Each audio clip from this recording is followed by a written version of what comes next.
The night I won the biggest acting award of my life, I stood on the roof of the hotel and felt absolutely nothing useful. But were still clapping for me downstairs. My name was probably still bouncing around the ballroom in that warm, fake way it does after a ceremony, passed from table to table with wine and business cards. A few reporters had been waiting near the elevator because they wanted one more quote before midnight.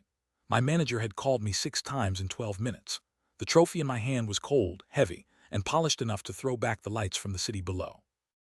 10 years earlier, I would have stared at that thing like it was proof that all the hunger, all the bad roles, all the humiliating auditions, all the nights I got home too tired to even take my shoes off had finally led somewhere. That version of me would have gone down there grinning and let them take 100 pictures. Instead, I was standing in the rain, still wearing my suit, thinking about the phone call I had ignored that morning because I was in final rehearsal for the ceremony. My mother had died while I was practicing a thank you speech. There are facts you can survive and facts that just stay in your body like broken glass. That one lodged deep. I had told myself I would call her after the event. I had told myself I would stop by this weekend. I had told myself I would move her somewhere better once I signed the next contract. I had spent years talking about later like later had signed a blood oath with me. Then later showed up without warning, emptied her apartment, and left me holding a trophy in a rented tuxedo. Rain ran off my hair and into my eyes. I didn't wipe it away. My grip on the award tightened until the metal edge dug into my palm. I finally got it, I said out loud, and my voice came out flat. The city didn't care. Cars kept moving. Red lights changed to green. A train slid through the dark like a line drawn across wet glass. Somewhere below me, the revolving door kept opening and closing for people with umbrellas. If anyone looked up, all they would see was a man alone on a roof in a storm. I finally got the thing you wanted me to get. That part wasn't even fully true. My mother had never cared about awards. What she wanted was simpler and harder. She wanted me to eat properly. She wanted me to stop sleeping in cars. She wanted me to go to the hospital when I said I would. She wanted me to stop saying I was too busy to visit. She wanted a son, not a headline. I laughed once and it sounded ugly. My phone buzzed again. I looked at the screen. Manager. Then a message. Then another. Then a producer I hadn't answered in months. Then a notification from some entertainment site announcing my win like it mattered. I turned the phone face down on the ledge and stared at the rain sliding over it. The trophy felt stupid in my hand now, but I couldn't bring myself to drop it. Not because it meant something, because it had cost too much. I don't know how long I stood there. Long enough for the back of my collar to soak through. Long enough for my polished shoes to lose their shine. Long enough to think of every time my mother said, "Come home when you can," and every time I answered soon. Soon is a rotten word. It sounds kind while it buys you time. It sounds harmless while it ruins things. The time I stepped closer to the edge, I wasn't making some grand, dramatic decision. I wasn't giving the city a speech in my head. I wasn't even thinking clearly. I was empty in the simplest possible way. I remember looking down at the traffic and thinking that my whole life had been built like a set. Good angles, clever lighting, nothing solid where it mattered. Then the roof tilted. At least that's how it felt. The rain got louder. The lights below stretched and smeared. For one stupid second I thought I was fainting. Then the cold vanished all at once. When I opened my eyes, I was staring at the corner of a ceiling I hadn't seen in more than 20 years. I knew that crack in the paint. I knew the faded blue wallpaper, with the little stars that had peeled back at the seam near the window. I knew the cheap plastic clock on the shelf that always ran 3 minutes fast because my mother said waking up early was better than waking up exactly on time. The blanket over me had cartoon rockets on it. My body felt wrong, smaller, lighter. My hands were tiny when I held them in front of my face, and for 1 6 second I thought I was still dreaming and would wake up back on the roof as soon as I blinked hard enough. Then I heard metal clatter in the kitchen. A spoon against a pot, cabinet door, water running, my chest stopped. No acting coach ever taught me how to react to that sound. No camera could have captured what happened inside me. 1 second I was frozen. The next I was on my feet, tangled in the blanket, stumbling into the cheap desk hard enough to make it shake. The mirror on the wall showed me a boy. A narrow face, black hair sticking up from sleep, too big t-shirt, eyes wide and wild. I knew that boy too. He was me before late-night shoots, before magazines, before panic attacks in vans, before award speeches, before calling home became something I put off. Young Cuck. My mother's voice came from the kitchen, sharp and alive, and irritated in the exact way it used to when she thought I was messing around before school. "If you're awake, come eat before it gets cold." My throat closed so hard it hurt. I grabbed the desk to steady myself because my knees suddenly felt like they belonged to someone else. I wanted to shout. I wanted to cry. I wanted to run into the kitchen and hold on to her like a child. The problem was that I already knew exactly what she would do if I behaved like that. She would touch my forehead, ask if I was sick, and tell me not to be dramatic before breakfast. So I dragged air into my lungs, wiped my face with the heel of my hand, and forced my feet to move. The apartment was exactly as I remembered and somehow even smaller. 2 rooms if you were generous, 1 if you were honest. The floor always a little cold in the morning. A narrow kitchen where 1 person could cook comfortably and 2 had to negotiate with their hips. A low table by the window. A rack with drying laundry near the bathroom door. The smell of rice and sesame oil. The old cardigan hanging on the chair back because my mother always felt cold before 8. She stood at the stove with her hair clipped up carelessly and a spoon in her hand, still in the worn house clothes she used before changing for work. She glanced over her shoulder, saw my face, and frowned. "What now?" she asked. "Did you have a nightmare?" No actress in the world could have copied the way she looked in that moment. Not because she was glamorous, because she was ordinary, because her life showed in all the little details a camera usually ignores. The tired skin under her eyes, the tiny burn mark near her wrist from a cooking accident, the way she stood with 1 foot turned slightly in because of an old shoe problem she never bothered fixing, the way she kept moving while talking because if she stopped moving, nothing in our house got done. I just stared at her. She turned fully then, spoon still in hand. "Hey, are you sick?" "No," I said too fast. It came out higher than I expected, kid voice, my own from years ago. Her frown deepened. She crossed the tiny space between us and pressed the back of her fingers against my forehead. "Warm hand, dry skin, real, alive. You look strange." "I just woke up weird." That was the best I had. She made the face she always made when she thought I was saying nonsense on purpose. "Then wash your face and sit down. I don't have time for weird." I almost laughed. Instead, I nodded and went to the sink because if I kept looking at her, I was going to lose control. Cold water hit my face. The mirror over the sink gave me that same young version of me, except now there were tears I hadn't noticed gathering under my eyes. I leaned forward, gripping both sides of the sink. This wasn't a dream. Dreams are sloppy. This was too exact. The crack in the tile near the drain, the dish soap bottle with the faded label, the noisy refrigerator, the bill tucked under the sugar jar because my mother didn't want me asking questions about it. I dried my face and sat at the table. She put down a bowl of rice and soup, then kimchi, then 1 fried egg cut in half because stretching breakfast was an art in our house. She moved quickly, almost absently, the way you do when the same routine has saved you from chaos for years. "Eat." I picked up the spoon and just held it for a second. In my first life, the last meal I had with her in this apartment had been forgettable. That was the worst part. I couldn't even go back and honor it with some noble memory. I had rushed through breakfast because I didn't want to be late. I had complained about school. She had reminded me to bring my lunch money. We had both assumed there would be thousands more mornings like that. Now I was sitting at the same table with another chance, and a chest full of things I could never explain. She noticed I still hadn't started eating. "What are you doing?" I looked up. "Did you sleep at all?" That wasn't a normal thing for a kid to ask, and we both knew it. She paused just long enough for me to see it. Then she snorted softly and sat across from me with her own bowl. "Mothers sleep later. That's our special skill." She said it lightly, but I saw the truth under it. The dark circles, the stiff way she lowered herself into the seat, the tiny wince when her wrist turned wrong. Back then, I had seen those things without understanding them. Now each one landed like a line in a report I was too late to read the first time. I started eating because if I didn't, she would focus on me instead of herself. The soup was thin, good but thin. Rice measured carefully, the egg shared. 1 overdue bill tucked half out of sight beneath the cup by her elbow. I didn't need to see the full amount to understand what kind of month this was. I knew this apartment. I knew this stage of our life. Debt sat in corners here like another piece of furniture. "What day is it?" I asked. She gave me a look. "Monday." "I know that, the date." Her eyes narrowed. "Why? I forgot." "You forgot the date?" "Yeah." She stared 1 second longer, then named it. The year followed a second later when I asked the next question. The exact year I had been in elementary school before the first audition, before child roles, before the machine grabbed me and never fully let go. I put the spoon down carefully.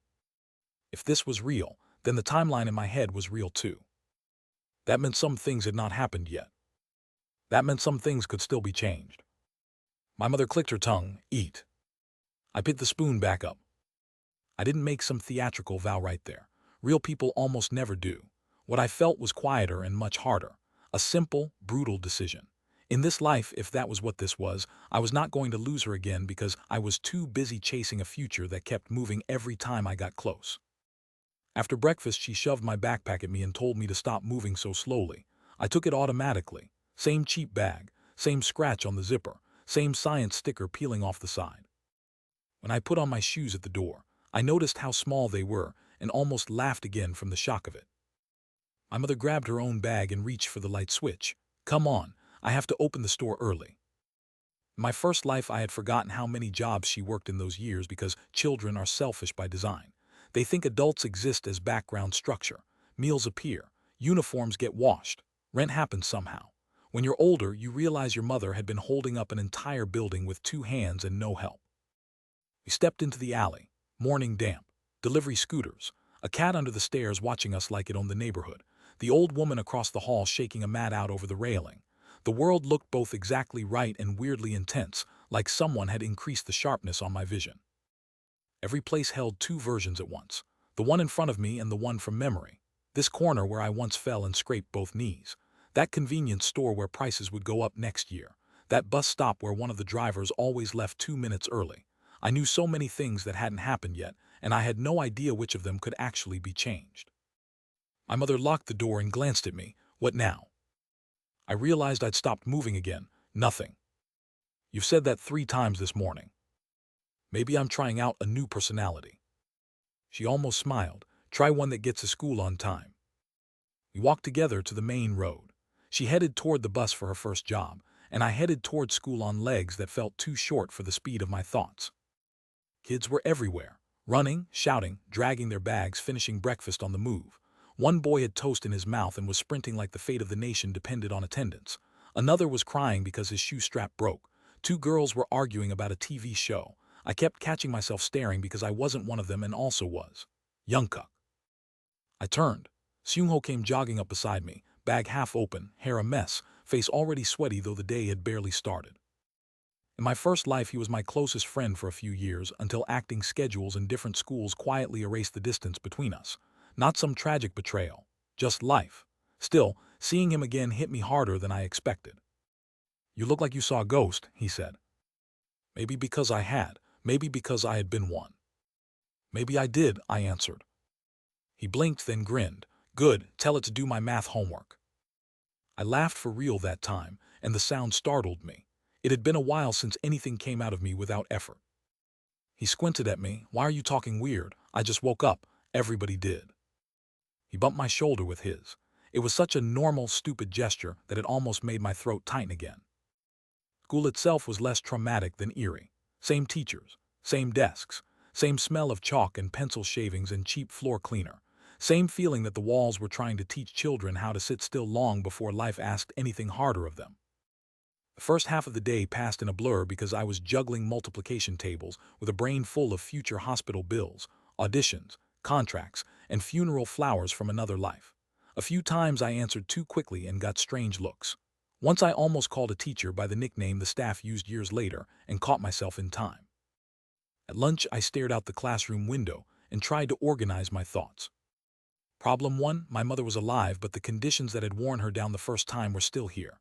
Debt, overwork, bad food, delayed treatment, no margin for mistakes.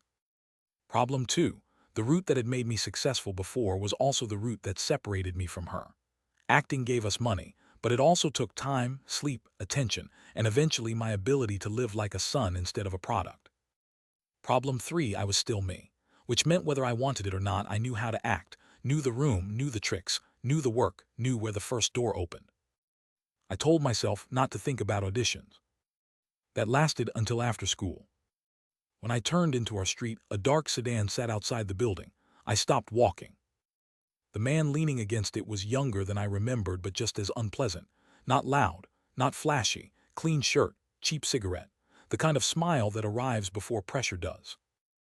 My mother stood near the steps with a grocery bag in one hand, and her shoulders set in that calm position adults use when they don't want to look cornered in front of children. In my first life, I had seen versions of this scene without understanding it. I just knew sometimes strange men talked to my mother outside and afterwards she was quieter than usual. Now I understood the whole shape at once. Borrowed money, missed payment, another week requested, another week denied. The man tapped a thick envelope against his palm. Next week means next week, ma'am. My mother lifted her chin. I said I would pay. I heard that last week too. His tone wasn't aggressive. That made it worse. Men like that don't need anger. They operate on routine. I walked forward before I fully decided to. My mother saw me and her expression changed instantly. All the tension went under the surface. Why are you late? I walked. Her eyes said not now. The man glanced at me, then back at her. Your son, he's going upstairs. I didn't. The grocery bag was straining at one handle. I took it from her. Our hands touched, cold.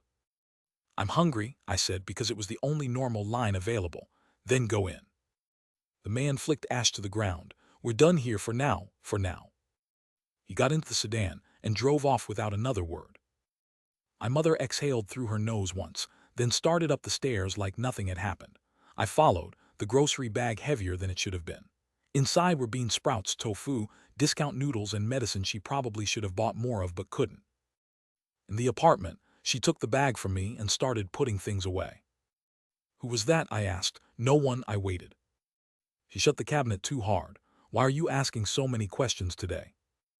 Because I buried you once, I thought. Because I know what no one means. Because if I don't ask now, I'll ask too late again. Instead, I said, because you looked upset. That stopped her. For a second, I thought she might tell me the truth. Then she shook her head and turned away. Adults handle adult things. That sentence used to end conversations. This time it just sat there like a wall I planned to go around later.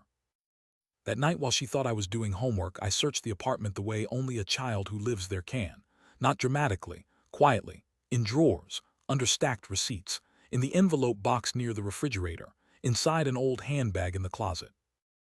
Bills, loan notices, pharmacy slips, a clinic appointment she had postponed, handwritten numbers in her own neat script, adding and subtracting a life that never gave her enough to subtract from.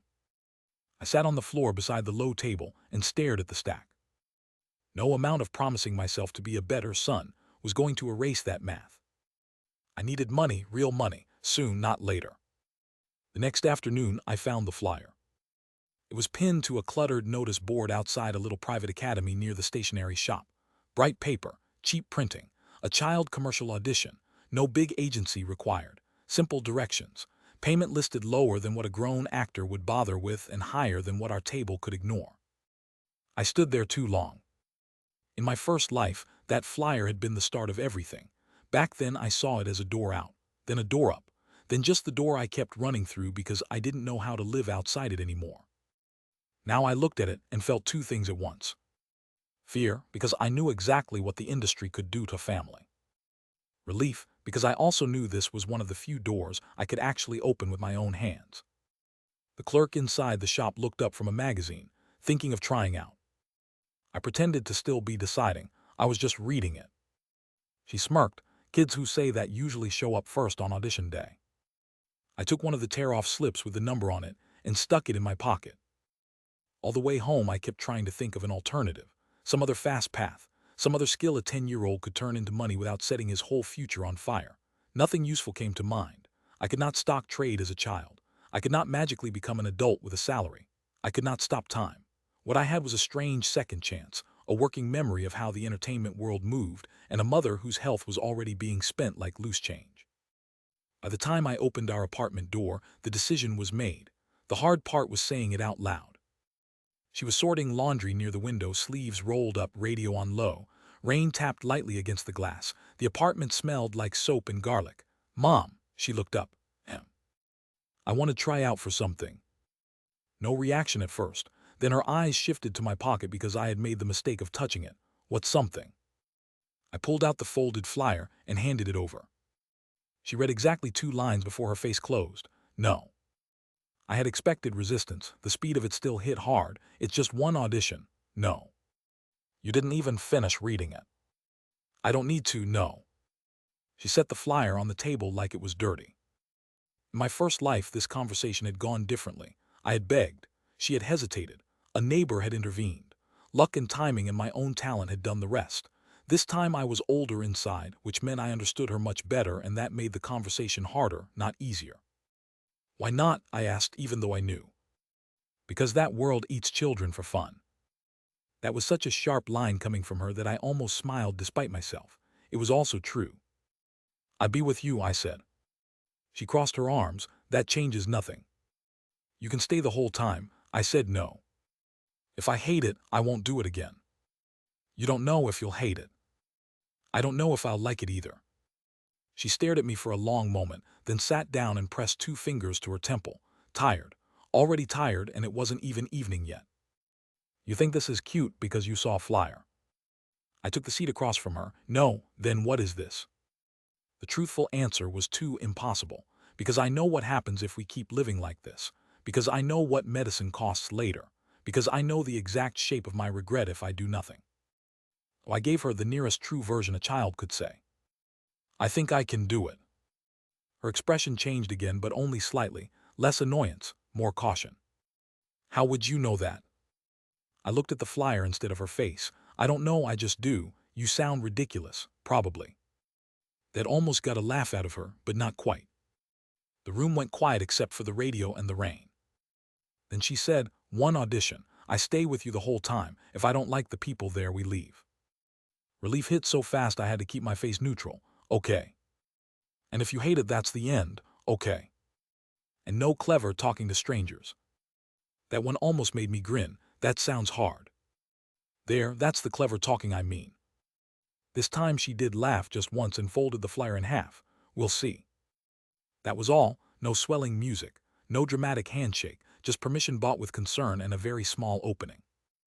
Morning of the audition, she packed me a lunch box because buying food outside would be wasteful. We took the subway into the city with a dozen other families heading toward the same building, and every one of them looked like a different version of the same dream. Some mothers were rehearsing lines under their breath with their kids. One father kept promising fried chicken if his daughter smiled more. Another boy wore clothes expensive enough to pay one of our utility bills. My mother held the overhead rail with one hand and my wrist with the other every time the train jolted. If you don't like it, we leave, she said for the 3rd time. Okay. If anyone is rude, we leave. Okay. If they ask you to do something weird, we leave. I looked up at her. What counts as weird? She narrowed her eyes. Don't start. I looked away so she wouldn't see me smiling. The building itself was plain. Narrow lobby, security desk, posters for old commercials fading near the elevator. Not glamorous, most first doors aren't. The waiting room smelled exactly the way casting rooms always smell. Cheap coffee, nervous sweat, hair product, paper, and people trying too hard to seem relaxed. Folding chairs lined the walls. A staff member handed out numbered stickers. Parents whispered to each other while pretending they weren't comparing shoes, haircuts, and confidence levels. I sat beside my mother and let the room come into focus. 2 kids had clearly done this before. One girl practiced smiling in the reflection of the dark TV screen. Another boy was reading his sides like his life depended on punctuation. A few others looked dragged there by ambition that belonged to their parents more than to them. Then one polished kid in expensive clothes sat down beside me without asking. First time, he said. Even if I hadn't recognized the type, his tone would have told me everything. Looks that way, right? He smiled at himself more than at me.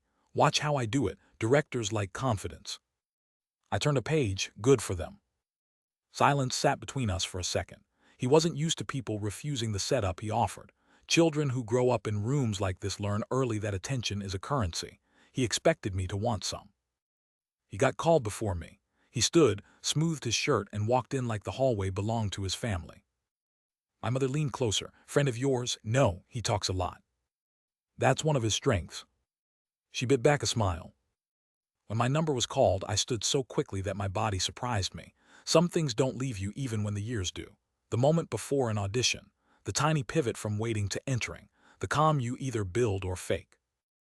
The room was white, plain, and practical. Camera, table, 3 adults, 1 tired assistant, a taped X on the floor, a cup of iced coffee melting beside a script packet.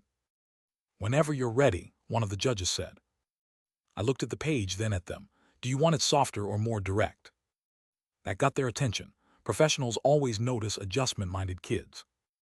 Give us what you think the boy would do, the middle judge said. I stepped onto the mark. The sides were simple: a boy waiting for his father, realizing he isn't coming, trying not to cry. In my first life, I could have played that scene technically when I was 10. Breath on line 3, I shift after the name, delay the blink, build pressure, release. This time I didn't need technique first. I already knew too much. I let the silence stay longer than a child normally would, but not long enough to look unnatural. I kept my hands still until the last second. I read the room once and stopped reading it. The father didn't arrive. The hope thinned. The face changed. The swallow came before the tears. That mattered. It always matters. When I finished, nobody spoke for a beat. One judge forgot to write. That was enough for me. Outside, my mother stood up so fast she almost knocked over her own bag. Well, I don't know. That was a lie, but there was no point saying it yet. We had barely reached the station stairs when her phone rang. She looked at the screen like it might be trouble. "Answer it," I said. She did. Her voice went formal immediately. "Yes, this is his mother." I watched people move around us on the sidewalk while she listened. Her face changed one small piece at a time. Confusion first, then surprise, then caution, trying not to become hope. When she hung up, she lowered the phone slowly. "They picked you." I shrugged just to make her react. "I figured." She pointed a chopstick from the lunch box at me as soon as we sat in the noodle shop 10 minutes later. "Don't get arrogant after one job." "Then I'll wait until 2. This time she laughed fully, head dipping, shoulders loosening for maybe the first time all week. That sound was worth more than the fee. I didn't know then exactly how much that first yes would change. I just knew I had opened a door again, and this time I intended to keep my eyes open while walking through it. The set was built inside a studio that looked smaller on the outside than it felt once you stepped in. In the hallway, it was just another industrial floor with cables, taped signs, and people carrying boxes like their entire lives depended on not dropping them. Inside, it became a fake convenience store, bright enough to look real on camera and fake enough to collapse if someone kicked the wrong wall. Shelves packed with prop snacks, refrigerators humming harder than necessary, a register that only half worked, blue tape on the floor for positions, makeup tables under strip lights. Somebody shouting for batteries from 20 feet away, like batteries were a life-saving organ, and not something they should have ordered more of yesterday. My mother squeezed my shoulder before we went in. "If anyone talks down to you, tell me, okay? If anyone touches your face without asking first, tell me. They have to for makeup." She looked offended by the idea. "Then they should still ask." I nodded because that was the correct answer. One assistant stuck a sticker on my shirt, checked my name, then looked down at me with that blandly cheerful expression adults in production use when they want children to be cooperative without encouraging them to talk too much. Stand on the blue tape, look up at the clerk, then smile like you found treasure. "How many beats before I look at the candy rack?" I asked. He blinked. 2 is fine. He probably would have accepted any answer from me at that point. The real point was that the room changed slightly once he realized I knew what a beat was without needing it explained. I let the adults do their jobs. Wardrobe straightened my collar. Makeup dusted my face and muttered about shine. The camera operator ignored me completely until the first blocking run when I hit the mark without looking down. Then I caught his eyes flick up for half a second. Tiny reaction. Very useful. Camera people are often the first honest judges in the room. They don't care about potential. They care about whether you make their shot easier or harder. The commercial itself was nothing special. Child enters store, spots candy, gives bright-eyed reaction, mother laughs, clerk smiles, product shown. 15 seconds on air, 2 hours on set, and 1,000 tiny decisions no viewer would ever think about. Which hand reaches first? Where the eyes land? How much enthusiasm reads naturally for a kid instead of looking creepy? How much head tilt is too much? Whether the smile starts in the eyes or the mouth. The girl playing my mother forgot one line and panicked. The assistant director panicked more. A makeup artist spilled powder on somebody's sleeve. The clerk actor was hungover enough that his timing kept dragging. Everything felt exactly the way a real set feels.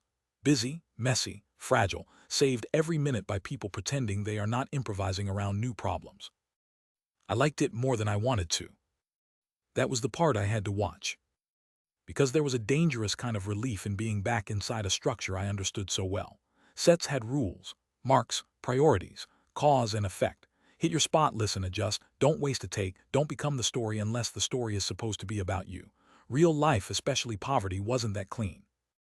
My mother sat near the monitor with her bag on her lap, eyes moving from me to each staff member and back again. She still didn't trust any of them. Good, she shouldn't have. By lunch, they were treating me differently than they had in the morning. Not dramatically, just enough to notice. A little more direct eye contact, fewer automatic instructions. One of the stylists asked me where I trained. I told her nowhere. She laughed because she thought I was being modest. I didn't correct her. The bigger surprise came from the neighboring set. There was another production using the studio next door, and during one of our breaks, a woman in a loose beige coat stopped near the prop shelves, watched me run a scene for 30 seconds, and tilted her head. Even in my first life, she had that effect on rooms. Heejin, not the biggest actress in the country, not the loudest, not the most marketed, just one of those people who carried a private weather system around them. Staff spoke more carefully when she was near. Younger actors straightened without realizing it. Directors either loved her or hated how little she needed from them. In my first life, I worked with her once years later. 2 weeks on a drama where she gave me exactly one useful sentence and then never pretended we were closer than we were. I respected that. Now she was looking at me as if I were a problem she hadn't expected to meet before lunch. "Whose kid is that?" she asked a staffer nearby. The staffer answered too fast. "Commercial one-day role, ma'am." He listens before he moves. That made me glance over. She noticed and came closer, paper cup of barley tea in one hand. Up close, she looked younger than the version I remembered and just as impossible to fool. "That a good thing?" I asked. "It saves time," she said. "Most people move first and think after, especially actors." "I'll keep that in mind." She looked amused by the answer, though only slightly. "How old are you?" 10. "That's inconvenient." "For who?" "For everyone who meets you and expects to know what you're like in the first minute." Then she moved on like she'd simply commented on the weather. That was it, 15 seconds. No slow-motion music, no mentor halo descending from the ceiling. Still, the line stayed in my head all day, not because it was flattering, because it was accurate. In both lives, people had always decided too quickly what category I belonged in. Cute child, serious child, difficult child, rising actor, reliable actor, bankable actor, difficult adult, tragic headline. Categories save people time. They also make them lazy. The shoot wrapped near evening. My mother thanked everyone with cautious politeness. I collected my little packet of directions for payment and transportation reimbursement like it was a classified document. On the subway home, she kept glancing at me and then away. "What?" I asked. "You liked it?" I looked out the window at the dark glass reflecting our seats back at us. "Maybe. You smiled on set." I smiled because that was the job. "No," she shook her head, "different smile." That startled me more than it should have. No director in my life had ever read me that quickly. I rested my head against the train wall and closed my eyes for one station. I liked doing the work. She went quiet after that. At home, she reheated dinner while I sat at the table pretending to do homework and thinking about the problem ahead. Enjoyment was dangerous. Skill was dangerous too, in its own way. Once people noticed you could do something, they started building expectations around it, and expectations become schedules before you realize you've agreed to anything. The payment arrived 3 days later in a plain envelope. My mother thought it was another notice when I handed it to her. "Open it." She did, glanced inside, then looked again. "It's yours," I said. "It is not mine." I pushed it toward her. "It's ours." The room went still. The amount wasn't miraculous. It wasn't some life-changing figure from a movie montage. But I watched the numbers move through her mind in real time anyway. Electricity bill, groceries, clinic fee, bus fare, 1 week with less pressure, 2 if she stretched it hard enough. She tried to push the envelope back across the table. "You earned it. I also ate your food, used your electricity, and damaged your peace for 10 years, I said before thinking. She narrowed her eyes slowly. "Where did you learn to talk like this?" "TV." That made her laugh despite herself. Then she shook her head and tucked the envelope away like she was still worried it might vanish if she looked at it too directly. I thought that would buy us a little breathing room. Instead, it bought attention. The first agency called 2 days after the commercial aired, then another. Then a third that sent a card with a flower sticker on it, as if that made them less predatory. My mother ignored the first 2. The third one caught her because a woman from the neighborhood said the office handled child performers and seemed respectable. That sentence should have been enough warning by itself. Anything described as respectable before you've even asked is usually trying too hard. The office was above a fried chicken place. Oil smell in the stairwell. Fake leather sofa in reception. Headshots on the wall, some real, some obviously padded with people who'd barely worked. A potted plant dying in a corner with a tiny ribbon tied around it to make the dying feel more decorative. Mr. Kwon walked out in a tailored jacket and a smile polished enough to reflect light. "We're very selective," he said before we'd even sat down. That told me almost everything. People who are truly selective don't need to mention it first. He offered tea. My mother refused. Good start. He showed us a contract thick enough to stop a door. Bad sign. Long contracts for children are almost never written to protect the child. "We can build him carefully," he said. "Commercials first, then supporting drama roles, variety appearances if the face catches. We know how to shape a career." "Build me into what?" I asked, flipping pages. He laughed like I was adorable. "A star if you listen, and if I don't." He clasped his hands. "Then the market decides." It took all my adult restraint not to laugh in his face. The market, such a clean phrase for all the greasy little ways people use children to fund their own confidence. My mother leaned in before I had to say anything sharp. "How long is this term?" "Standard." That isn't an answer, it's camouflage. I found the number myself. 7 years. My mother saw my face and reached for the contract. Her eyes widened. "He's 10. "That's why early structure matters," Mr. Kwon said. "Consistency, guidance, protection." Protection, another rotten word in this business. I closed the contract gently. "We'll think about it." His smile thinned almost invisibly. "The best timing doesn't wait long."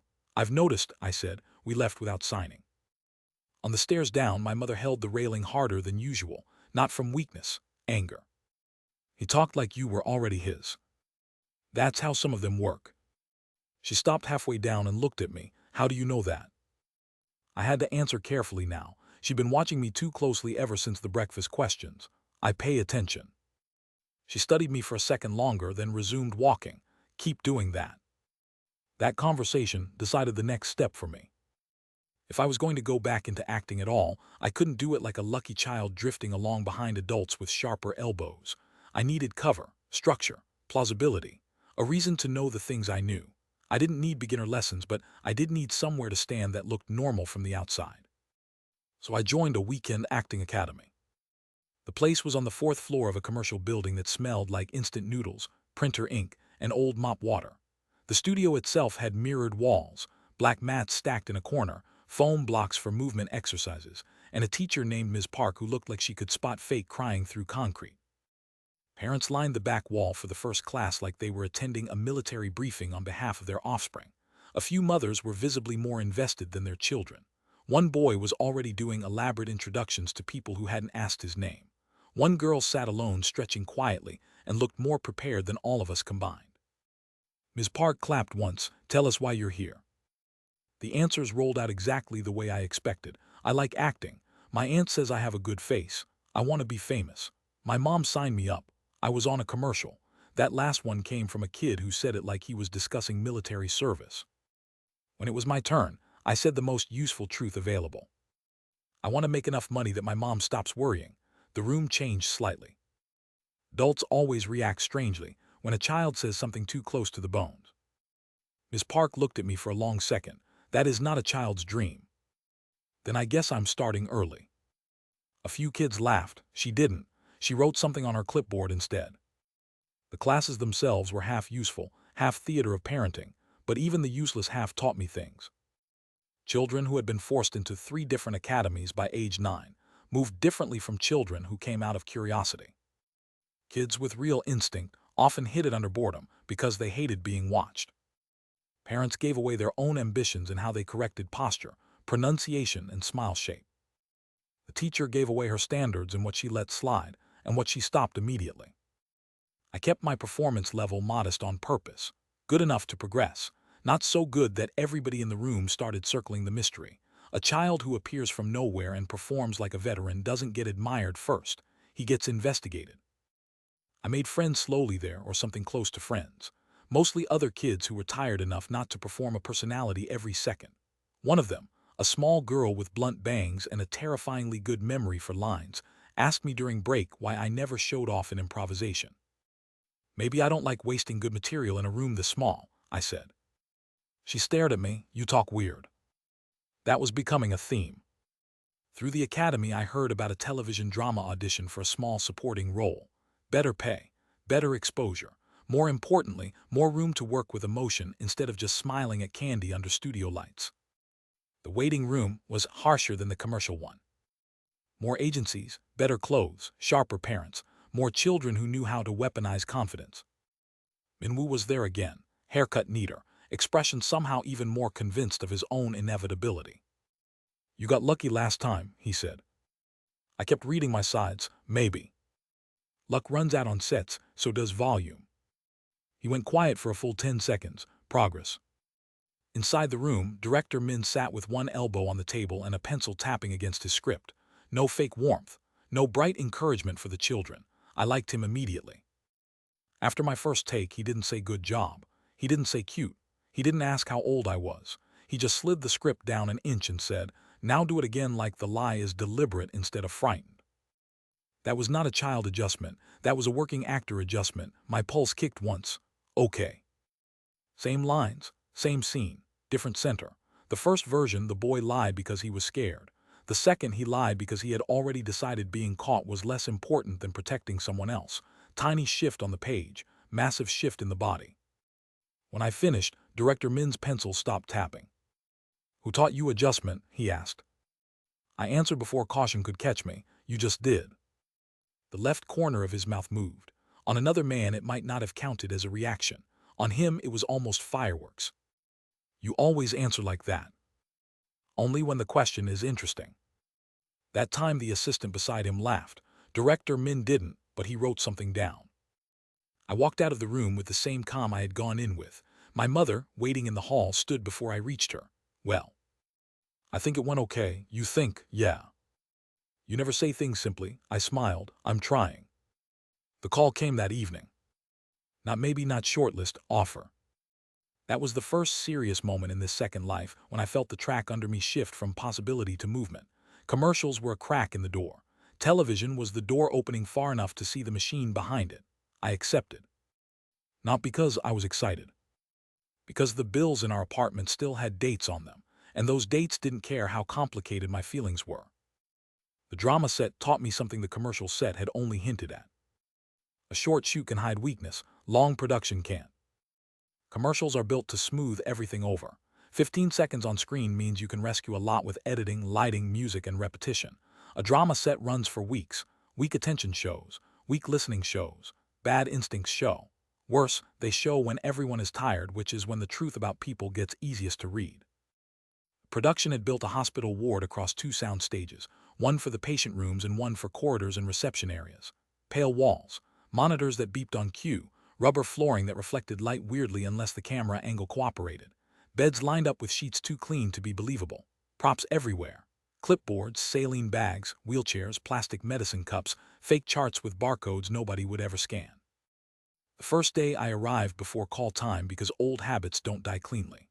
My mother, who had adjusted her own work schedule in ways that probably cost her money, sat with a thermos and a paperback near the monitor and watched every adult who came within 5 meters of me like she was building a criminal database. The assistant director gave me blocking notes in a tone that assumed I needed everything explained. By the second take, that tone changed. I never rushed that process. You don't win people on sets with speeches. You win them by removing problems before they fully form. Hit the mark, don't wander into cables, don't fidget on reset. Listen when somebody speaks, even if you already know the note. Don't drag the day because you're bored. Don't try to look clever. Crew members remember relief more than brilliance. On the third day, an older supporting actor dropped into the chair beside me during lunch and stole one piece of pickled radish from my tray without asking. "You the new kid?" he asked. I looked up from the script. "Depends, is that good or bad?" He grinned. "Good if you hit your mark, bad if you don't." His name was Sunyi. In my first life, he'd been one of those actors everybody respected without necessarily putting on magazine covers. Strong, grounded, annoyingly truthful on screen.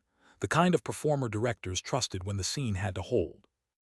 He studied me for a second, then pointed with his chopsticks. "You read between takes, usually. You ask questions before blocking." "Only if I need to." "You don't like people much, do you?" "I like useful people." He laughed hard enough to cough. "You're weird." That's not a very specific note. That was the beginning. Not some dramatic mentor bond, just recognition. He was one of the first people on the set who treated me like a colleague before he treated me like a child. That mattered more than praise. The role itself wasn't huge, but it gave me room. I played the son of a woman hiding her illness while pretending everything at home was normal. The writing wasn't subtle, but subtlety is a luxury most television scripts lose in production. What mattered was the emotional logic. The boy lies because he thinks keeping the truth inside will hold the family together. I understood that instinct too well.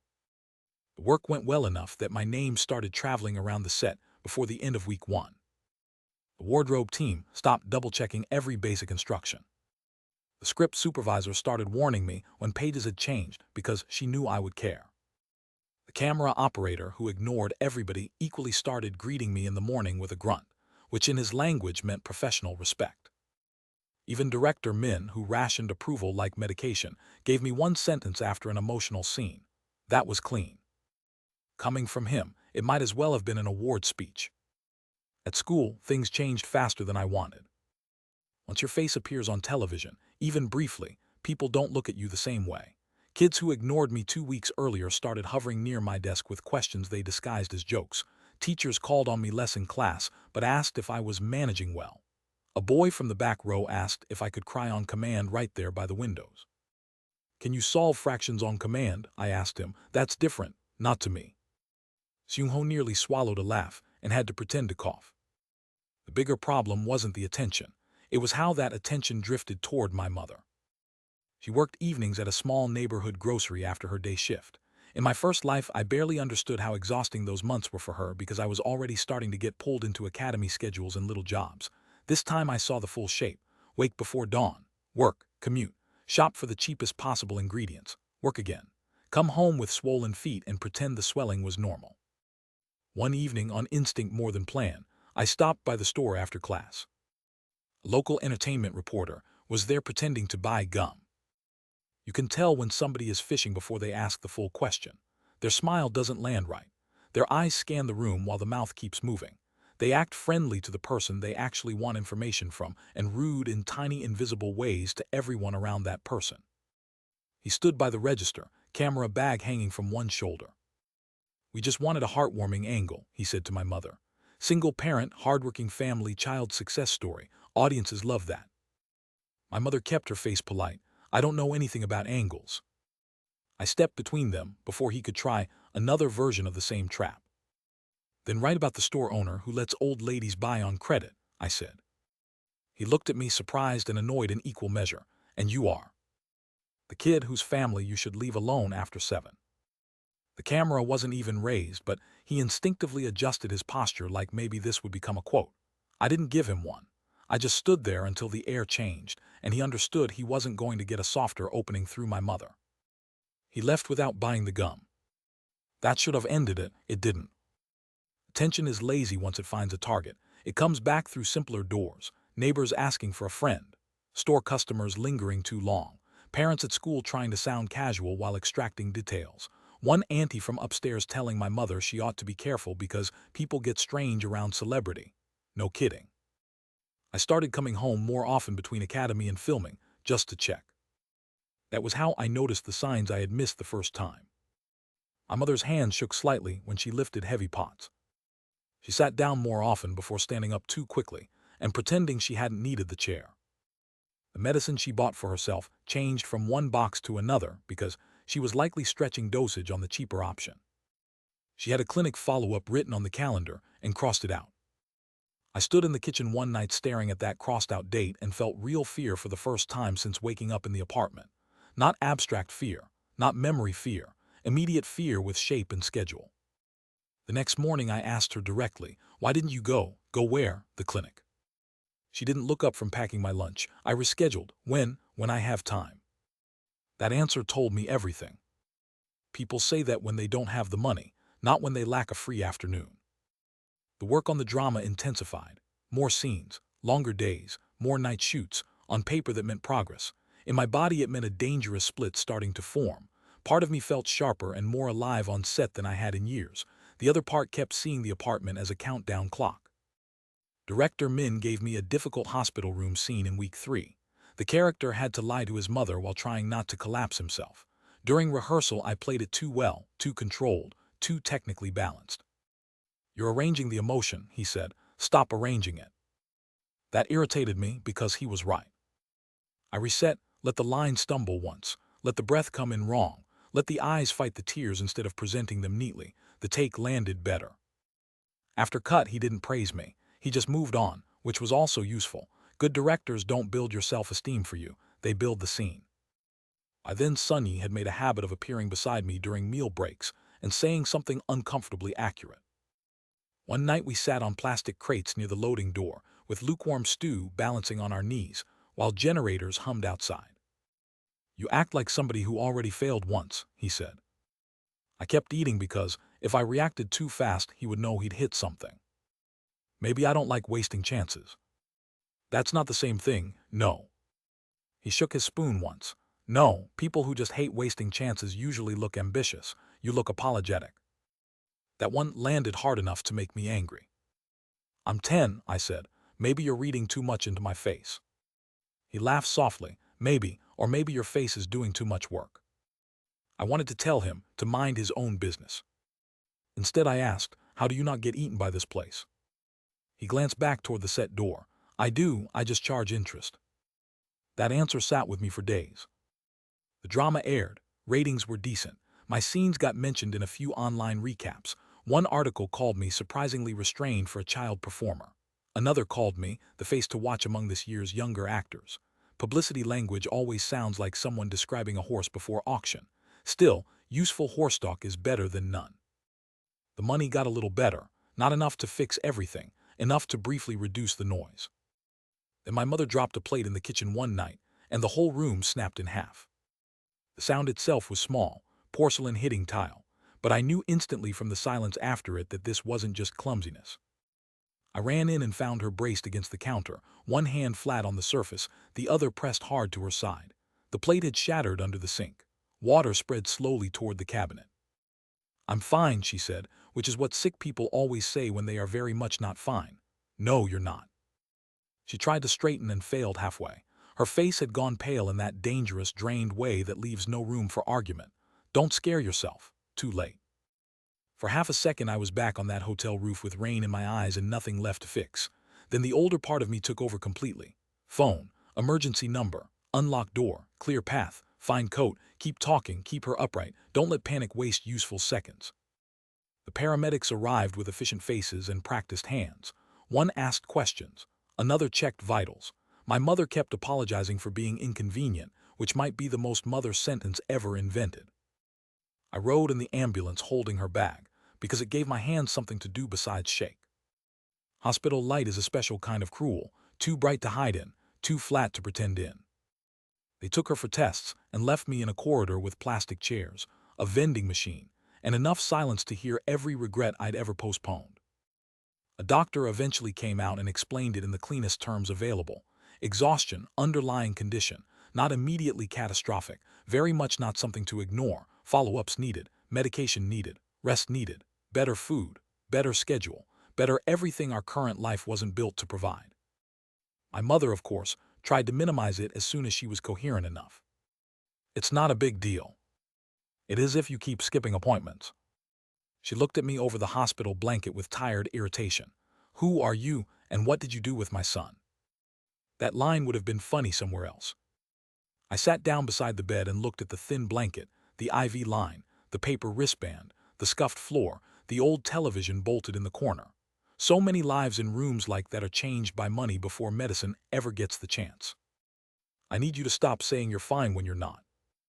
She studied my face for a while. "You're scaring me more than the doctor." "Good. That is not a kind thing to say, I know."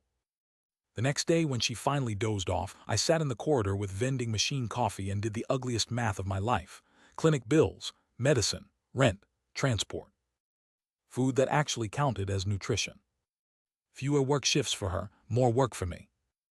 That was the equation. There was no noble version of it, no emotional shortcut, no speech about love that made numbers dissolve. Sunny found me there because sets are small villages and news travels fast. "You look older today," he said, handing me a coffee.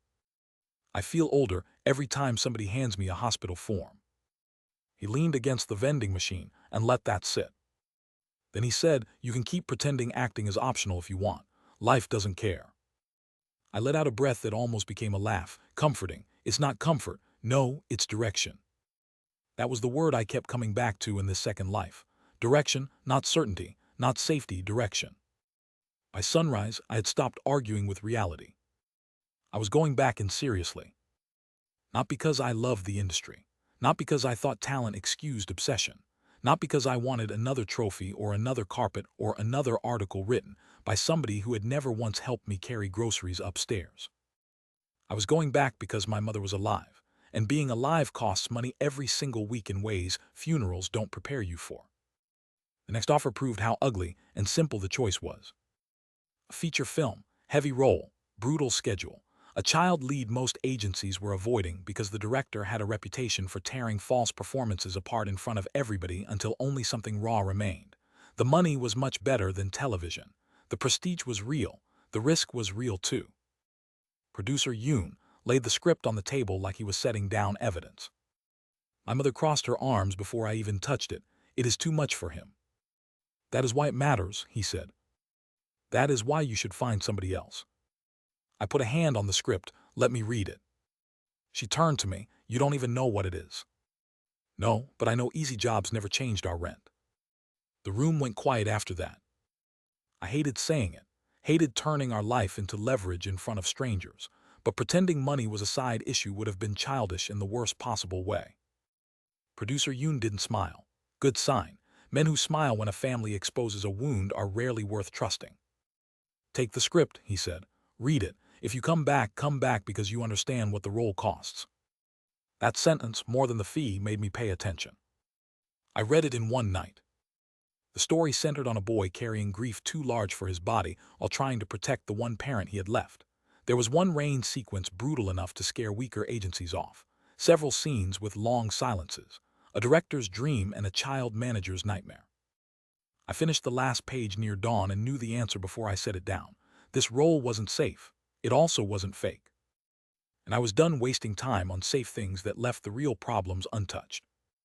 When my mother got up for water, she found me still at the table. You didn't sleep. No, you hate it. I looked at the script under my hand. No. She took one look at my face and understood enough. Then I do. I leaned back in the chair. I know. You don't have to do every hard thing. No, just the ones that move us. She looked away, toward the sink, the cabinet, the narrow kitchen that had become the center of every decision in both versions of my life. After a long silence, she asked, if I say no. I answered honestly, I don't know what other door opens fast enough. That was the line that broke her resistance, not because it was dramatic, but because it was true. She sat across from me and pressed both palms flat to the table. Then if you do this, we do it properly. No shady contracts. No people who talk to me like I'm lucky to be in their office. No one touches your money before I see the numbers. And if that director humiliates you for sport, we walk. I nodded. Okay. She pointed at me. And you stop looking relieved when I agree to terrible ideas. I tried not to smile, failed. It wasn't relief exactly, it was clarity. The future still scared me. Acting still scared me. Success scared me most of all because I knew how good it was at disguising damage while it was happening. But the track had become visible now. I was going to take the film. And this time, every step into that world would be taken with my eyes open.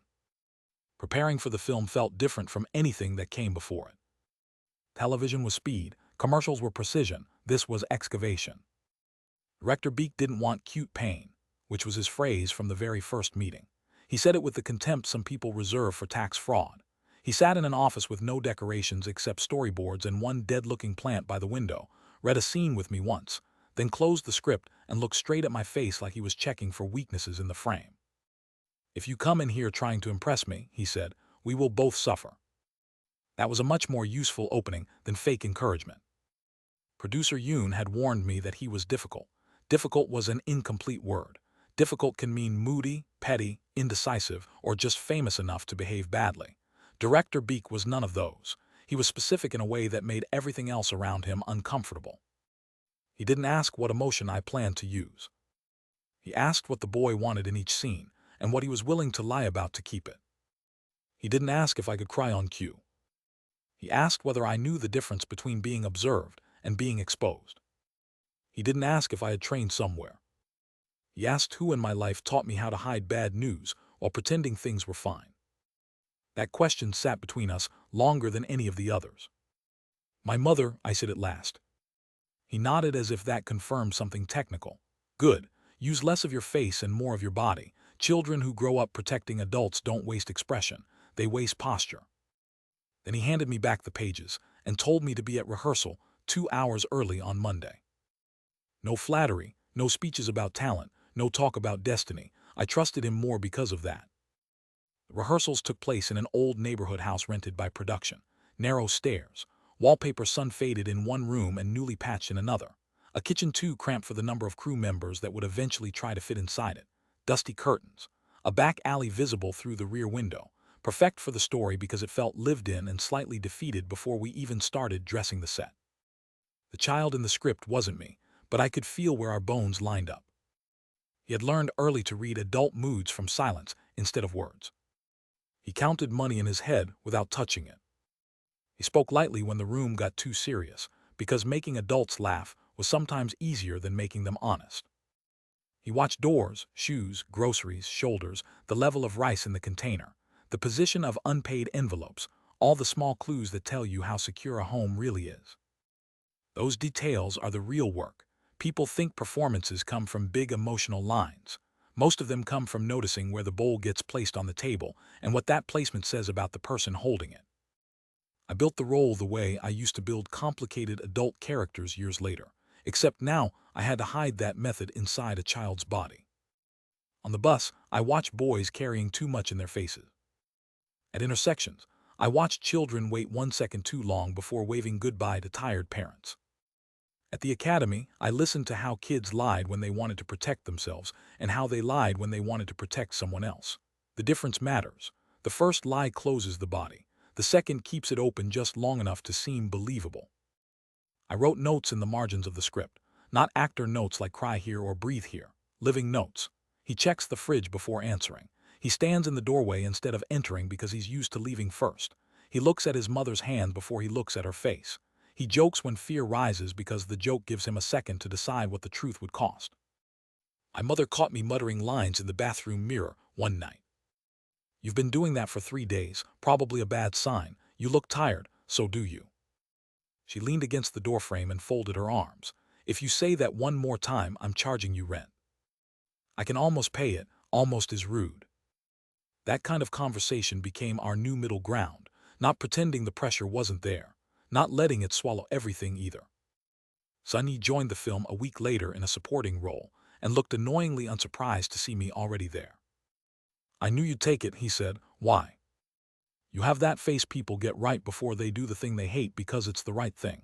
That's a terrible face. It's a very employable face. The first week of filming was mostly table scenes, kitchen scenes, low-intensity domestic tension. Perfect territory for director Beek to dismantle bad habits without wasting expensive exterior setups. He was ruthless about false timing. You're waiting for your line instead of hearing hers. Your shoulders moved too early. Don't announce the feeling. The audience is not deaf. Stop asking the camera for permission. That last note made me want to throw something because it was exactly the habit I had developed in my first life once I became successful enough to unconsciously trust the lens to rescue me. Cameras are generous. Good acting should not rely on generosity. At one point during a scene where the boy pretends not to know his mother is sick, I gave a technically polished take. Silent tension, controlled breath, nice stillness. Any normal production would have accepted it. Director Beek cut and walked straight toward me.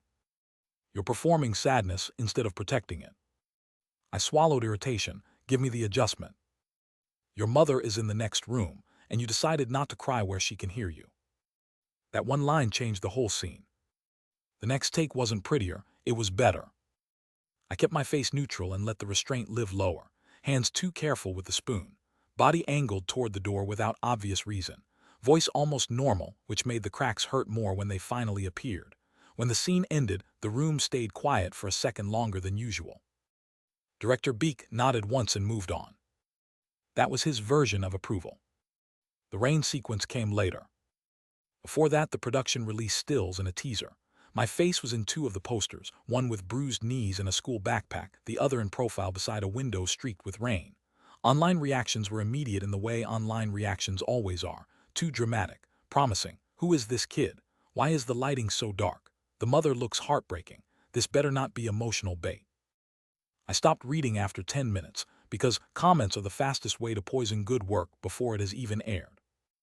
The only reaction that mattered happened in our apartment when my mother saw the first poster on television. She stood still with a dish towel in her hands and stared at the screen. That's your face. I had heard rumors. She didn't laugh. You look older, bad lighting. No, she shook her head slowly. Not that. I understood what she meant. Responsibility ages posture before it touches skin. The camera had caught something in me I didn't entirely know how to turn off anymore. The rain scene was scheduled for the coldest week of the shoot, naturally. Film rain is one of the great entertainment lies. On screen it looks dramatic, cleansing, cinematic. On set it is freezing water sprayed from rigs by people wearing gloves while actors pretend not to lose feeling in their toes. The scene itself was cruelly simple. The boy waits in an alley during a storm because he has convinced himself someone is still coming. By the time he understands they're not, he has crossed the line from hope into humiliation and has to carry both home. It was exactly the kind of scene that can become manipulative garbage in the wrong hands. Director Beek did not want garbage. The first 2 takes were useful and not enough. The cold got into my jaw. My teeth wanted to chatter too early. One shoe kept sinking into a patch of mud near the alley drain. Crew members shuffled under plastic sheets. The assistant director asked if we needed a longer reset. Director Beek ignored him and looked at me instead. One more. I wiped water from my eyelashes. If you ask nicely, maybe 2. A couple of crew members laughed out of pure shock. One more is enough, he said. I stepped back to first position, umbrella prop hanging useless from one hand, and stopped trying to control every part of my body. The cold was there. Good. The shiver was there. Good. The humiliation was there too because the scene wasn't really about abandonment. It was about what happens after you realize you waited in public for someone who was never coming, and now you have to carry your own dignity home through the rain. That thought was enough. By the time the take ended, the water rig had cut off and I still hadn't moved. No one said anything immediately. Then Director Beek said, "Print that." It should not have mattered so much, but it did, because it meant the truth had survived the setup. The teaser clip from that scene went online later and spread faster than anything I'd done before. Not viral in the cartoonish, overnight to worldwide way publicists dream about. More realistic. Fast enough to expand my name beyond people already watching the drama and into the larger industry conversation. That was when life outside the set started changing shape again. The grocery store owner asked my mother if she needed help dealing with fans. A group of teenagers waited near our alley one Saturday with notebooks and shaky courage. Someone left flowers and a plush toy near the apartment door with no note. A brand manager sent an inquiry through producer Yoon offering a clothing campaign if the image remained clean. That phrase irritated me so much I nearly laughed. Clean image. As if children on camera are surfaces adults can polish for better sales. My mother didn't laugh. She looked tired. One night after we found another envelope pushed under the door by someone asking for a signed photo, she sat on the edge of her bed and pressed both palms against her knees. We should move. I had been thinking it for weeks. With what money? She asked before I could answer. With money I haven't earned yet. That is not a plan. No, I said, it's a direction.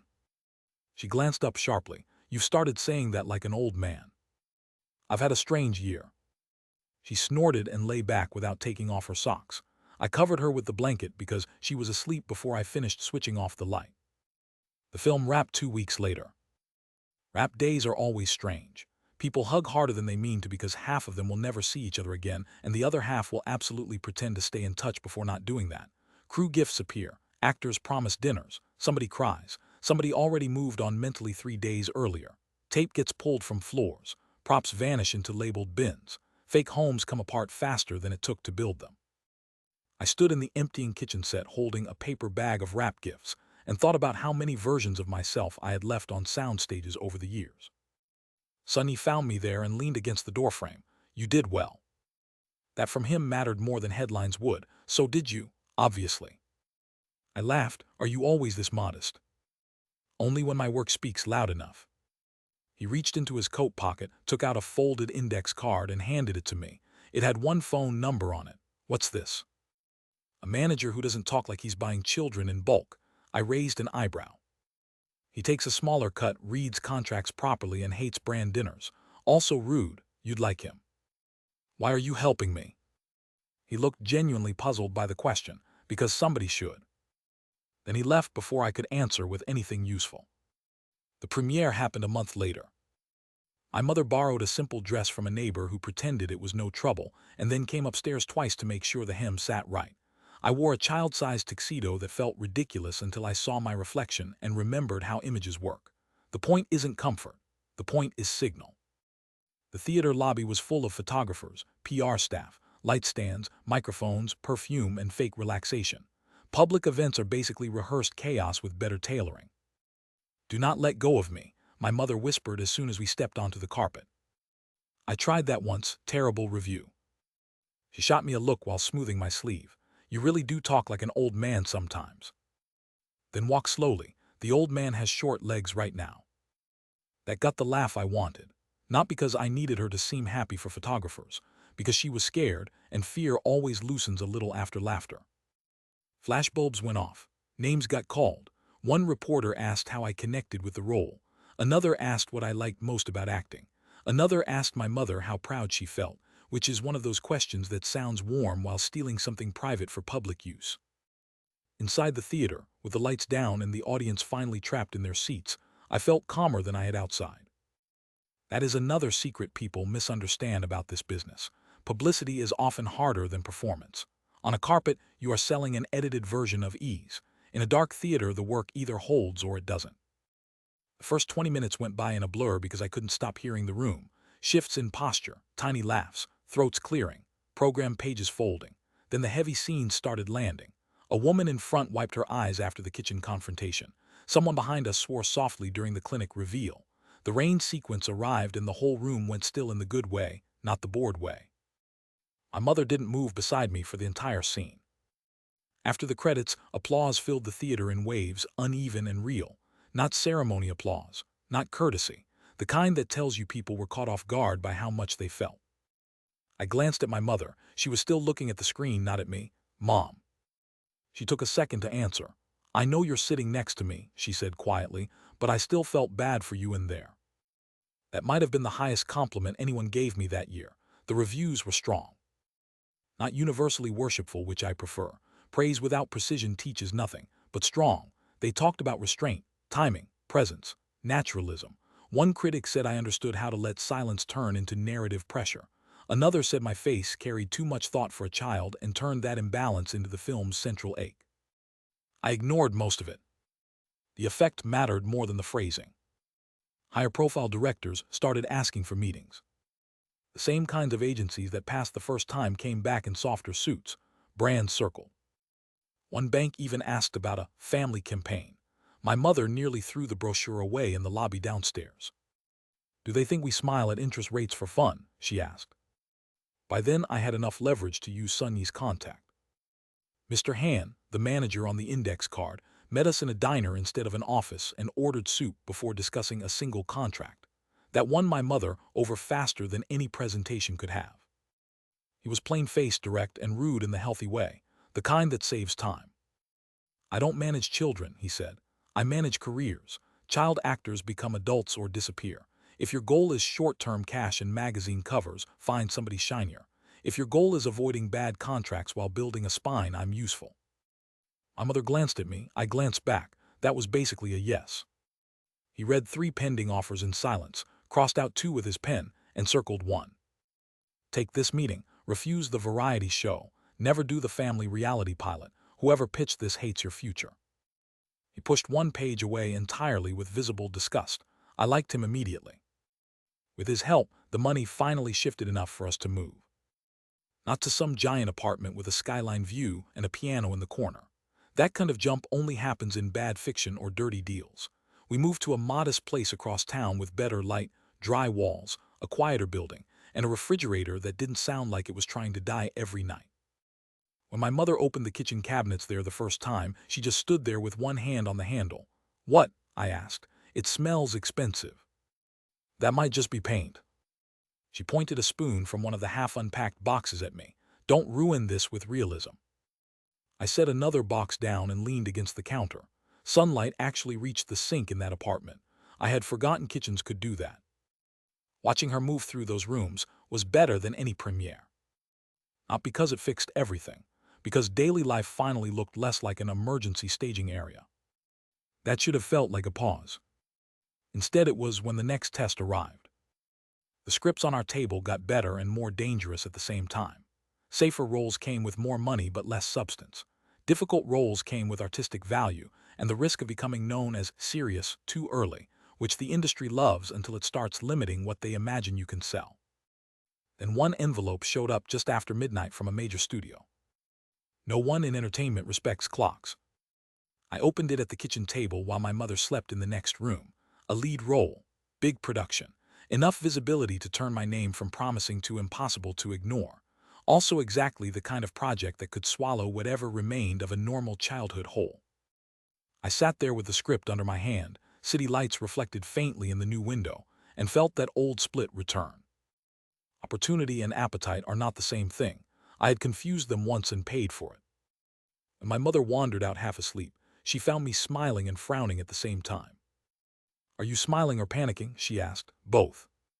She looked at the cover, whistled softly, and rubbed her eyes. "If you take this, everything changes again." I looked down at the pages and thought about the roof in the rain, the kitchen in the old apartment, the hospital corridor, the alley under the rigged storm, the premiere, the move, the way daily life finally felt steadier for the first time since waking up in this second chance. "Yeah," I said, "I know." She squeezed my shoulder once and went back to bed. I stayed at the table until dawn, not because I was undecided, but because some choices deserve the full night. By the time the sun rose over the buildings across from us, I knew one thing clearly. This second life was no longer about climbing back into acting. It was about deciding what kind of actor I could be, without losing the person waiting for me at home. That was a harder question than any director had asked so far. It was also the only one worth answering. I took the studio project. Not because it was the smartest move on paper, because the script was too alive to ignore. The lead was a boy moving between child work and adult expectation, so fast that everyone around him started treating him like a resource instead of a person. The obvious reading was that the role had been tailored to tempt me, and maybe it had. That should have made me suspicious. It did. It also meant whoever developed it had at least bothered to understand what audiences were seeing when they looked at me. Mr. Hand negotiated the contract like he had been offended personally by every clause. No unpaid promotional days beyond the agreed number. No ambiguity around overtime. Education schedule protected in writing. Guardian presence guaranteed. Separate accounting for image rights. Watching him work was better than any acting class in its own way. He wasn't emotional. He wasn't dramatic. He simply refused to let polite language cover ugly math. I realized then how much of my first life had been shaped by things I signed too tired to read properly. My mother liked him for one reason above all others. He talked to her like she was part of the decision instead of scenery. The project itself moved slower at first than the film had. More meetings, more wardrobe tests, more table reads. Bigger money means more people trying to justify why they're in the room. The downside is that production bloat can smother instinct if you let it. I did not. The upside was that I started seeing more clearly how large productions organize fear. On smaller sets, everybody knows the disaster as it happens. On bigger ones, fear gets turned into schedules, memos, backup plans, and very expensive coffee. Still fear, just better dressed. During one meeting, a cheerful executive asked if I could make the lead more aspirational. I looked at the script, then at him. He lies to his mother and works too young. Aspirational to who? Silence, then a cough from somewhere near the back. Mr. Hand kicked my ankle under the table hard enough to remind me I still lived in a world where diplomacy paid rent too. Afterward he said, "Try not to say the sharpest thing in the room first." I wasn't trying to. I know that's the problem. The studio role hadn't started filming yet when another offer arrived from a direction most people around me considered strategically useless. Theater. Small stage, limited run, serious writer, less money than the studio job by a stupid margin, much harder in the pure craft sense, much less helpful in the instant fame sense. Almost everyone advised against it. Mr. Hand said it could be excellent if timed right and disastrous if timed poorly. Producer Yoon said audiences like seeing range, but advertisers liked predictability. My mother asked the only question that mattered. Do you want to do it? I did. Not because theater was noble. I don't romanticize forms just because they're older. I wanted it because cameras had started making me too comfortable again. Comfort is a liar in this line of work. It tells you you're stable right before you start repeating yourself.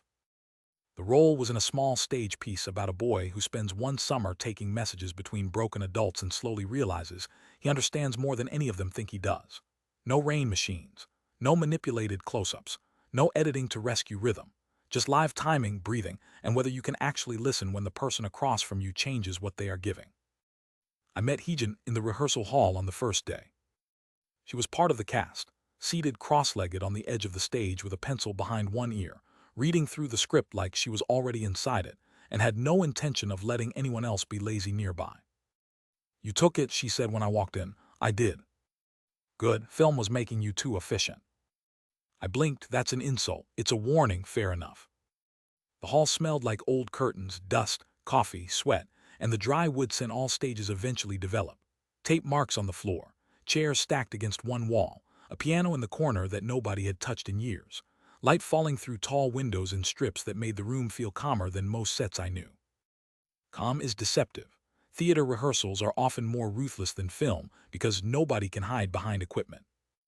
The director, a thin man named Yeho with an alarming ability to hear false rhythm from the back of the room, started by stripping everything down. No performance voices. No nostalgia for the idea of stage acting. No acting at the audience. If you're trying to be understood, you're already late. Be precise instead. That last line stayed with me. For the first week, he barely let us move, just table work. Intentions, beats, silent reactions, why the line exists, why the line stops, which version of the truth each person is trying to pass off as harmless. It was heaven if you loved detail and a form of torture if you needed external movement to feel productive. I loved it. I hated how much I loved it. Because there it was again, the old pull. That dangerous thrill of finding a room where the smallest technical note can light up your whole body. The healthier I got at handling acting, the more I had to watch myself around that pleasure. Enjoyment is fine. Devotion can become addiction before you hear the name change. Heejin gave notes without decorating them. You're playing the line too early. You listen to the words, not the hesitation before the words. Stop trying to look younger in the scene. You already are young, I know. Then stop helping the room believe it. She wasn't mean. That would have been simpler. She was exact, and exactness can feel cruel when it cuts near the truth.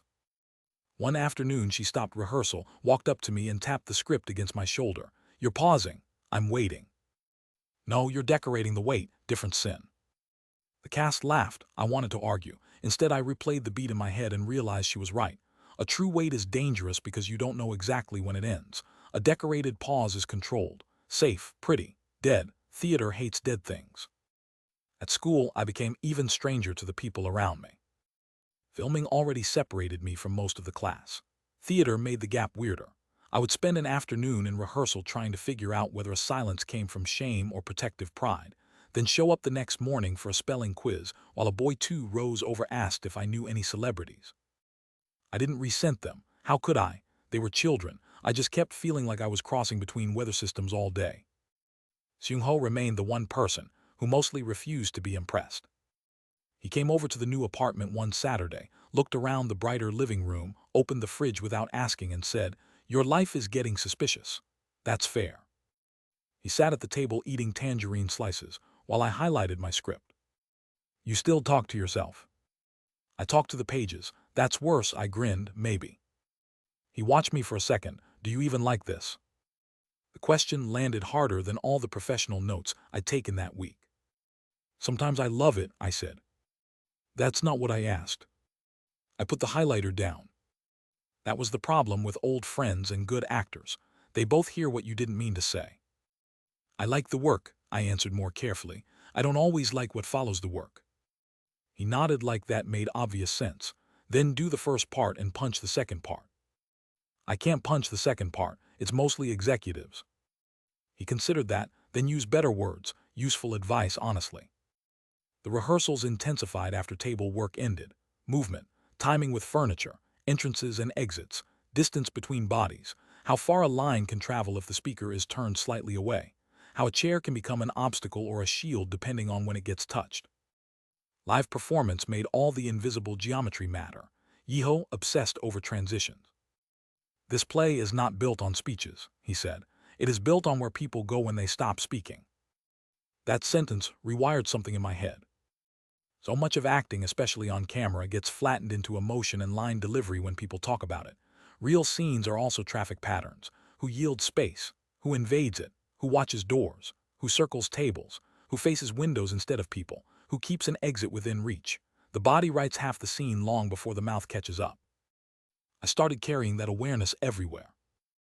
On buses, I watched commuters cluster around poles differently depending on class, exhaustion, and whether they expected to give up their seat. In restaurants, I noticed who sat with their back protected and who didn't even think about that choice. At home, I watched my mother in our new kitchen and realized she still moved as if every cabinet might betray her by being empty. Improvement changes bank accounts faster than posture. That kind of observation fed the role and the rest of my life at the same time. The bad side was sleep. Theater rehearsals ran late. School started early. Studio prep meetings filled the remaining cracks. Some mornings I woke up halfway convinced I was 28 again because the fatigue felt adult. Then I'd sit up and remember the uniform draped over the chair, and the math workbook in my bag, and the absurdity of being 10 years old with a calendar that looked like a manager's punishment tactic. My mother noticed before I said anything, "You are not iron, I know." Then stop acting like the body is just another schedule item. That sounds like something Heejin would say. Maybe I like her. I laughed. That is genuinely dangerous. She pointed at the medicine organizer on the shelf. You don't get to lecture me about rest and then turn into a ghost in my kitchen. She was right again, annoying habit. I cut one extra academy class and slept 4 more hours that week. The world did not end. Another useful lesson. Heejin noticed the change immediately. You look less haunted. I slept. Disappointing. I was hoping for a richer backstory. I can invent one if it helps rehearsal. It won't. You're already carrying too much narrative on your face. Sometimes I couldn't tell whether her lines were jokes or diagnoses, probably both. Opening night came faster than I felt ready for. That is normal. If you ever feel entirely ready for a live stage, you're either lying or doing material beneath you. Backstage smelled like dust, sweat, steaming fabric, hair product, and nerves. Real nerves, not the polished variety from a television press conference. Stage fear is cleaner. No branding, no metrics. Just the simple knowledge that once the lights go up, everything that happens belongs to time and cannot be corrected later. I stood in the wing, listening to the audience settle. There is a particular kind of silence right before a live performance starts. Not empty, charged, like a held breath shared by hundreds of strangers who haven't yet agreed on what tonight is going to be. My mother sat in the 3rd row. She caught my eye just before places were called and mouthed, "Breathe." I mouthed back, "You too." Then the lights shifted, the stage manager whispered the final cue, and the world narrowed to marks, partners, timing, furniture, and listening. The first scene went well. The second scene nearly didn't. One actor missed a half step crossing behind me, which changed the spacing around the table and threatened to collapse a rhythm we'd built over 3 weeks. In film, someone would cut. On stage, you absorb the accident and keep the scene alive. I adjusted left without looking like I adjusted, gave him the line a fraction earlier.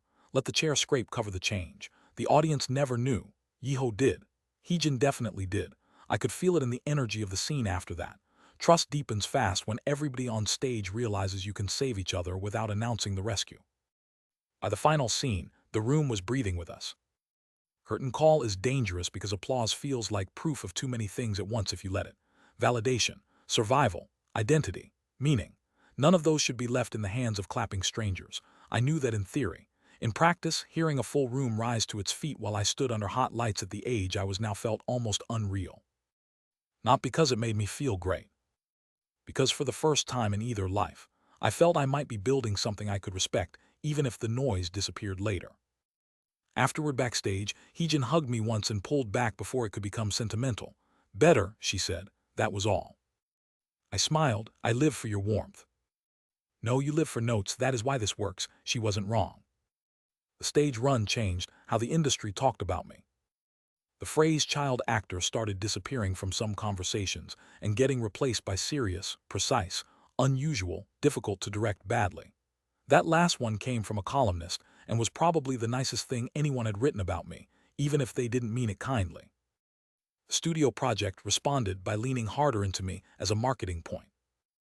Mr. Han pushed back where he could. No novelty interviews, no home tour, no lifestyle spread with his mother. The publication asking for the home tour called us ungrateful. Good.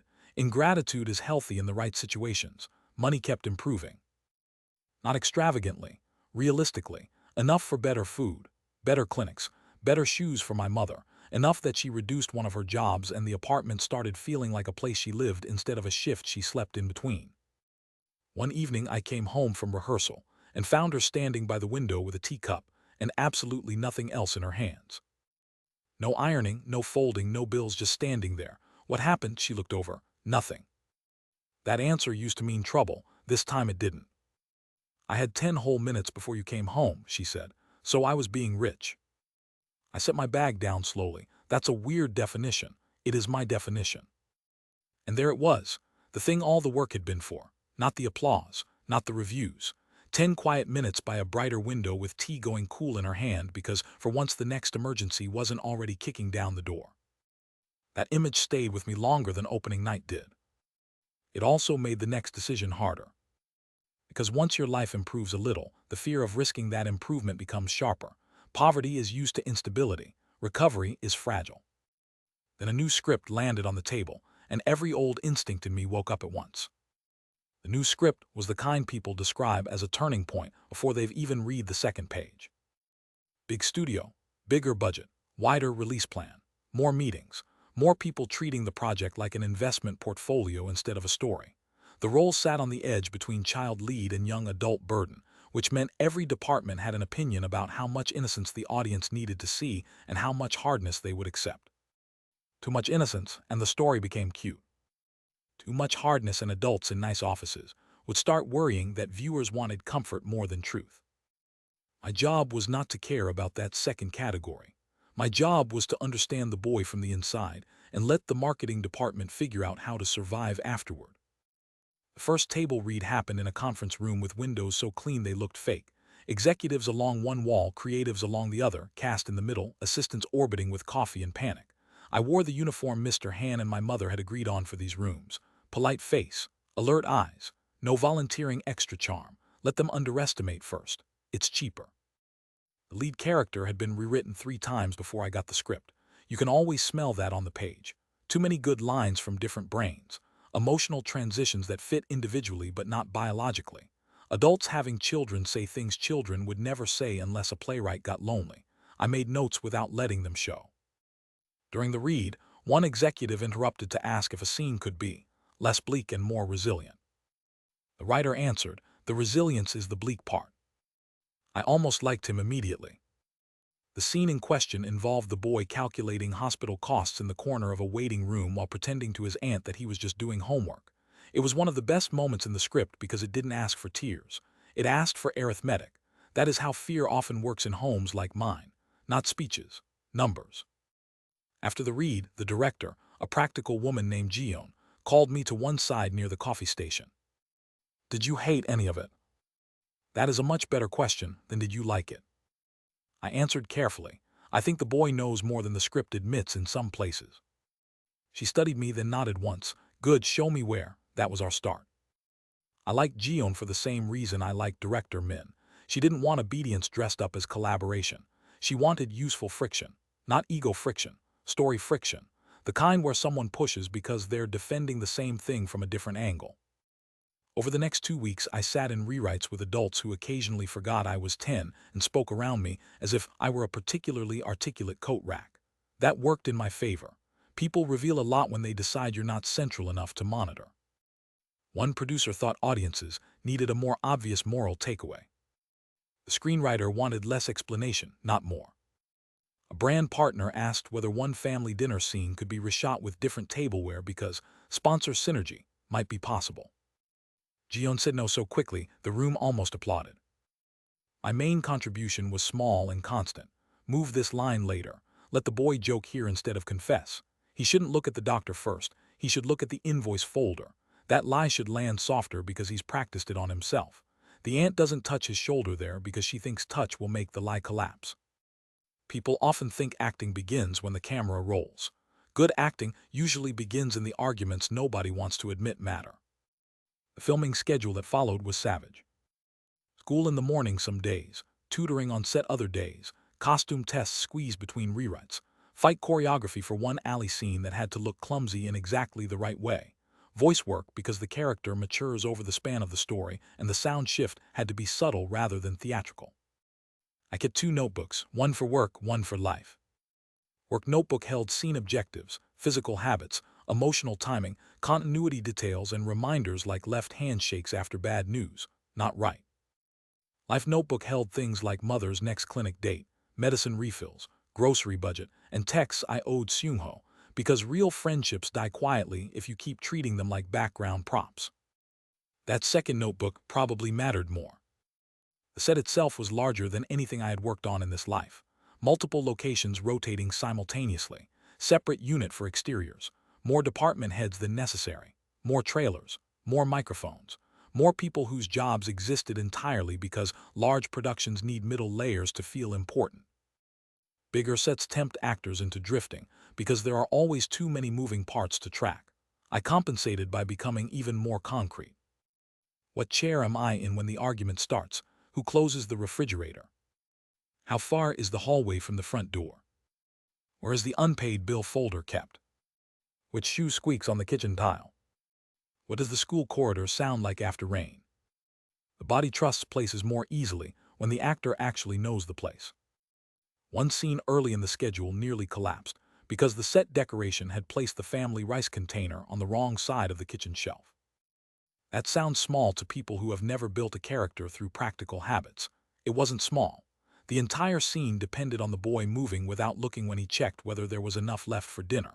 If the container sat in a place he had to search for, then he no longer lived there in the way the script needed. I pointed it out quietly during blocking. A prop assistant looked offended. Jiyeon looked interested. Why does it matter? She asked. Because if he worries about money this much, he's checked that container before school every day for months.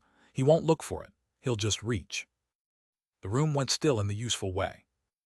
Jiyeon crossed to the shelf, moved the container and said, "Good catch."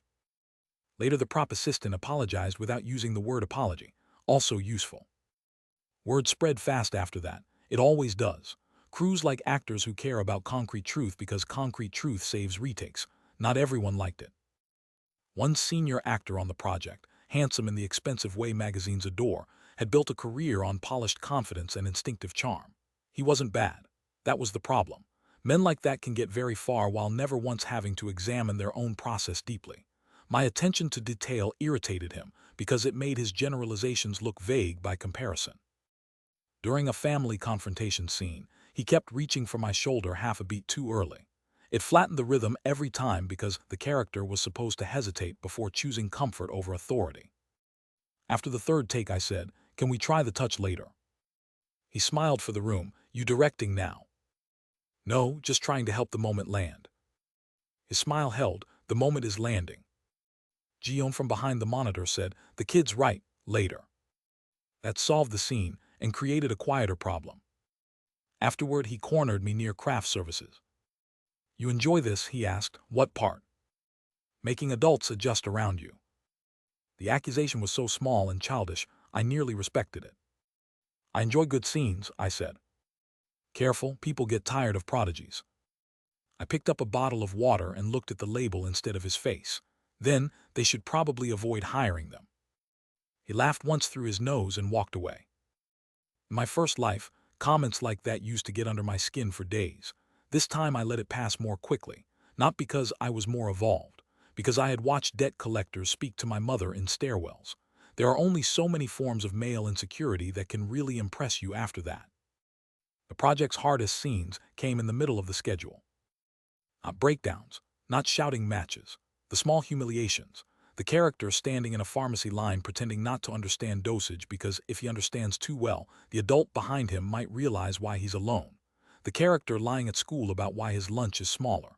The character accepting help and immediately calculating what kind of debt that help creates. Those moments are hard because you can't fake them with tears. You have to let shame live in practical behavior. how long the hand stays on the counter, whether the eyes meet the cashier's, how carefully the coins get counted. Pride is physical long before it becomes dialogue. Jiyeon was excellent with those beats. She never asked me to be sadder. She asked me to be more specific. What is he protecting right here? His mother from judgment. Good, then don't protect himself by accident. That's a different scene. That note unlocked 2 pages at once. Midway through the shoot, gossip started floating around about an awards push. I hate awards talk before a project is even finished. It poisons rooms. Suddenly people start acting toward outcomes instead of scenes. Publicists begin circling. Extra photographers appear near set. Somebody asks if your schedule can accommodate a magazine profile just in case. Gross all around. Mr. Han called me the minute he heard the first rumor. Do not read anything. I wasn't planning to. Do not suddenly become grateful and charming for journalists. That's a weirdly specific concern. Because you've discovered sarcasm as a defense mechanism, and I refuse to let it become a headline. Reasonable. He also had another warning. One outlet asked for a piece on your mother. I said no. My hand tightened around the script in my lap. Good. They'll try again from a different angle. They did. A week later, a woman waited outside the tutoring room on set with a smile trained for harmlessness and asked if she could get just a little quote about how my family's struggles shaped my artistry. I looked at her for a full second and answered, no. She kept smiling. It would inspire people. No, only one line, no. Sometimes the cleanest performance is refusal without decoration. She eventually left. The tutor, who had said nothing the entire time, looked at me over his glasses and said, efficient, trying to be, continue. That might have been my favorite media training I'd ever received. The project also stretched the relationship between me and my mother in new ways. Not because we fought dramatically, because bigger work means bigger absences, even when you're still a child living at home. I would leave before sunrise for location work and come back after she was asleep. Some days she would pack food, and I would eat it cold in a van between setups. Other days she would fall asleep waiting for me in the living room with a light on, and the medicine organizer still open on the table. One night, after an exterior shoot ran late, I got home at nearly 1 in the morning and found her awake anyway, sitting on the couch with a blanket over her knees. Why aren't you asleep? She pointed at the wall clock. I was being a mother. You can do that unconscious too. You think I don't know that? I dropped my bag and sat on the floor in front of her because I was too tired to navigate the couch, and because sitting lower sometimes makes hard conversations easier. This is what I was afraid of, she said. I knew she didn't mean the work itself. She meant the drift, the invisible distance that grows when one person's schedule starts organizing the whole household. I know. You come home smelling like makeup remover and rain in somebody else's building. That sounds poetic. It's not. It's annoying. I laughed, then regretted it because exhaustion was sitting right behind my eyes. She looked at me for a moment. Are you still here? That question hit harder than any director's note all month. So I answered as simply as I could. Yeah, I'm here. Not perfect, not fixed, here. She nodded and tucked the blanket tighter around her legs. Then don't forget to stay. The shoot wrapped in winter. The final sequence involved the lead alone in a hallway, not crying, not speaking, just understanding that adulthood had arrived early and wasn't leaving. The kind of scene executives usually fear because nothing happens except the whole internal argument of the story resolving inside one body. I loved it. Jiyeon loved it too, which is why the set got very quiet before the take. No score, no dramatic camera movement, just the actor, the hallway, a fluorescent light that buzzed faintly, and whether the accumulation of everything before had settled into the bones strongly enough to be visible now. When she called cut, nobody moved right away. Then Jiyeon said, that's the ending. Only later, back in the car with my mother asleep against the window and the city slipping past in dark reflections, did I realize that the project had done something dangerous and maybe necessary. It had made me hungry again.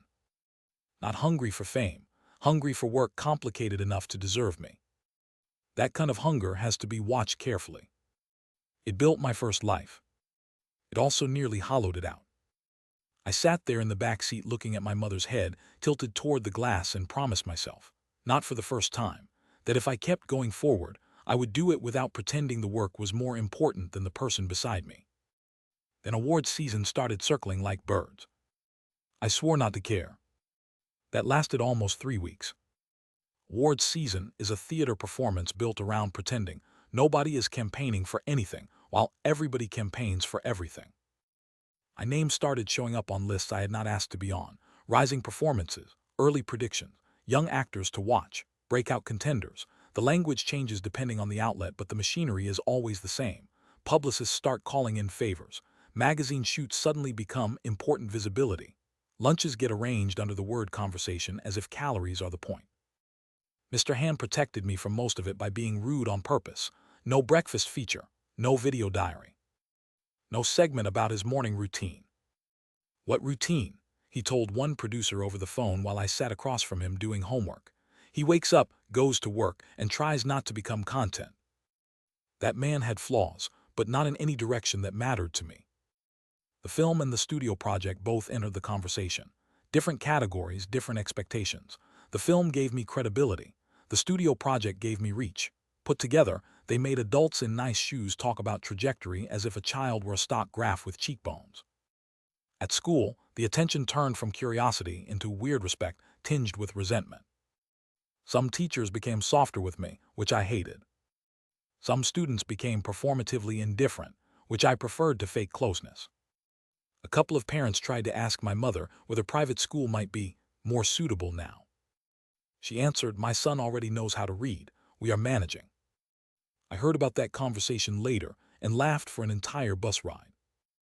The other strange side effect of visibility was how often adults tried to turn me into a moral object. In interviews, they wanted discipline. At public events, they wanted humility. In profiles, they wanted the hardworking mother and mature child package, arranged into a story that made middle-class readers feel warm and safe. The truth is less printable.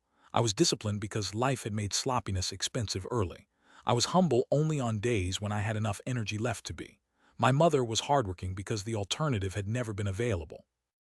One awards luncheon put everything I hated in one room. Round tables, ice sculptures, journalists pretending to ask original questions from seating charts, child nominees lined up for a group photo while publicists hissed instructions from just off frame. One boy's mother kept fixing his hair between every shot. Another girl's agent kept whispering, "Smile softer, softer, softer," like she was adjusting a lamp. I stood there in a borrowed jacket and looked at the mirrored wall long enough to feel my old life pressing against the edge of this one. A reporter caught me after the photo call.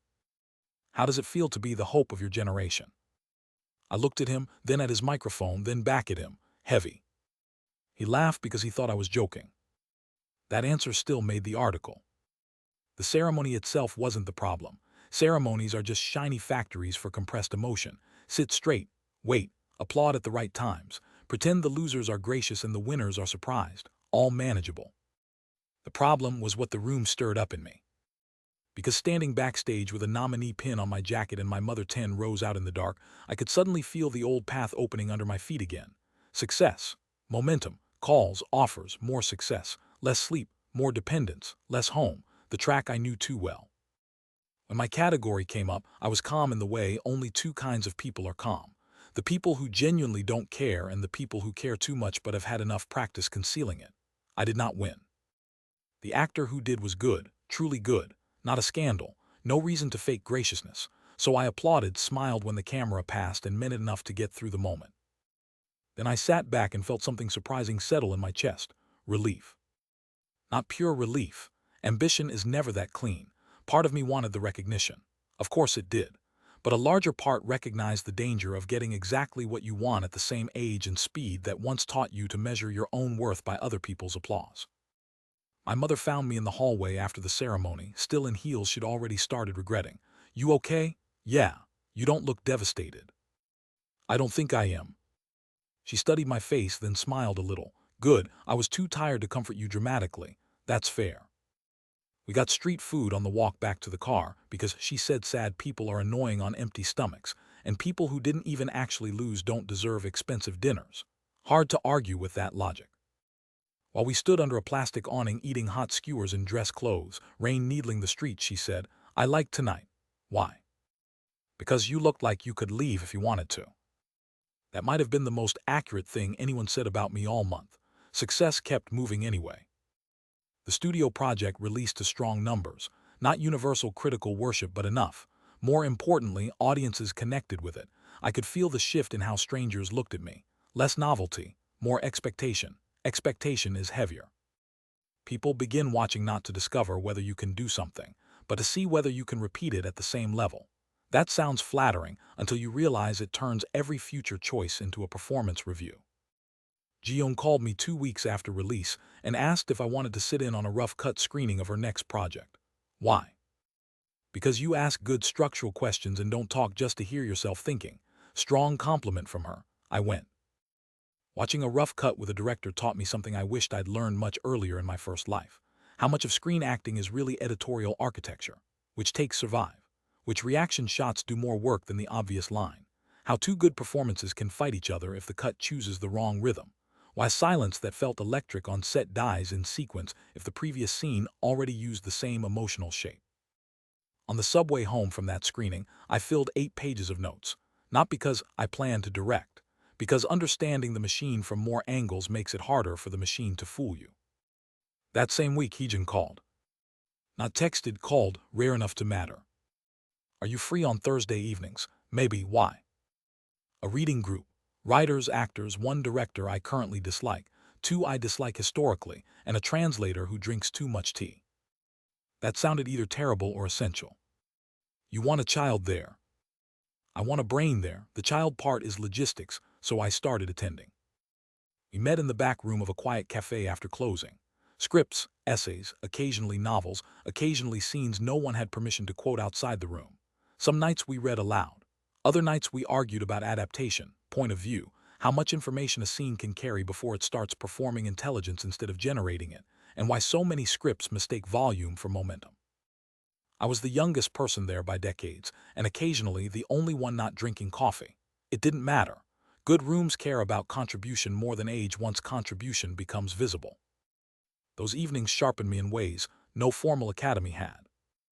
I learned how writers hear actors, how actors reveal their fears by the kind of notes they ask for, how directors use language to hide indecision, how badly the industry underestimates quiet people. The risk, of course, was scale. As I learned more, I wanted more. Better scripts, harder parts, more truthful rooms. That's healthy artistically and dangerous personally. Mr. Han noticed before I said anything. You've started looking at projects the way gamblers look at cards. That's dramatic. No, it's experience. You're beginning to enjoy selection too much. He wasn't wrong. Choosing is intoxicating once your choices start mattering. Then an offer arrived that split the table in our apartment right down the middle. A prestige limited series with a supporting role that could have won me every article in the country, or a modest independent film with a lead part written by one of the writers from Heejin's reading group. The series was smart, visible, and strategically perfect. The film was fragile, underfunded, and much more alive on the page. Mr. Han wanted the series. Heejin didn't tell me what she wanted, which told me enough. My mother read both scripts over 3 nights and then asked, which one would you regret not doing? That is the cruelest, useful question in this profession. I didn't answer right away.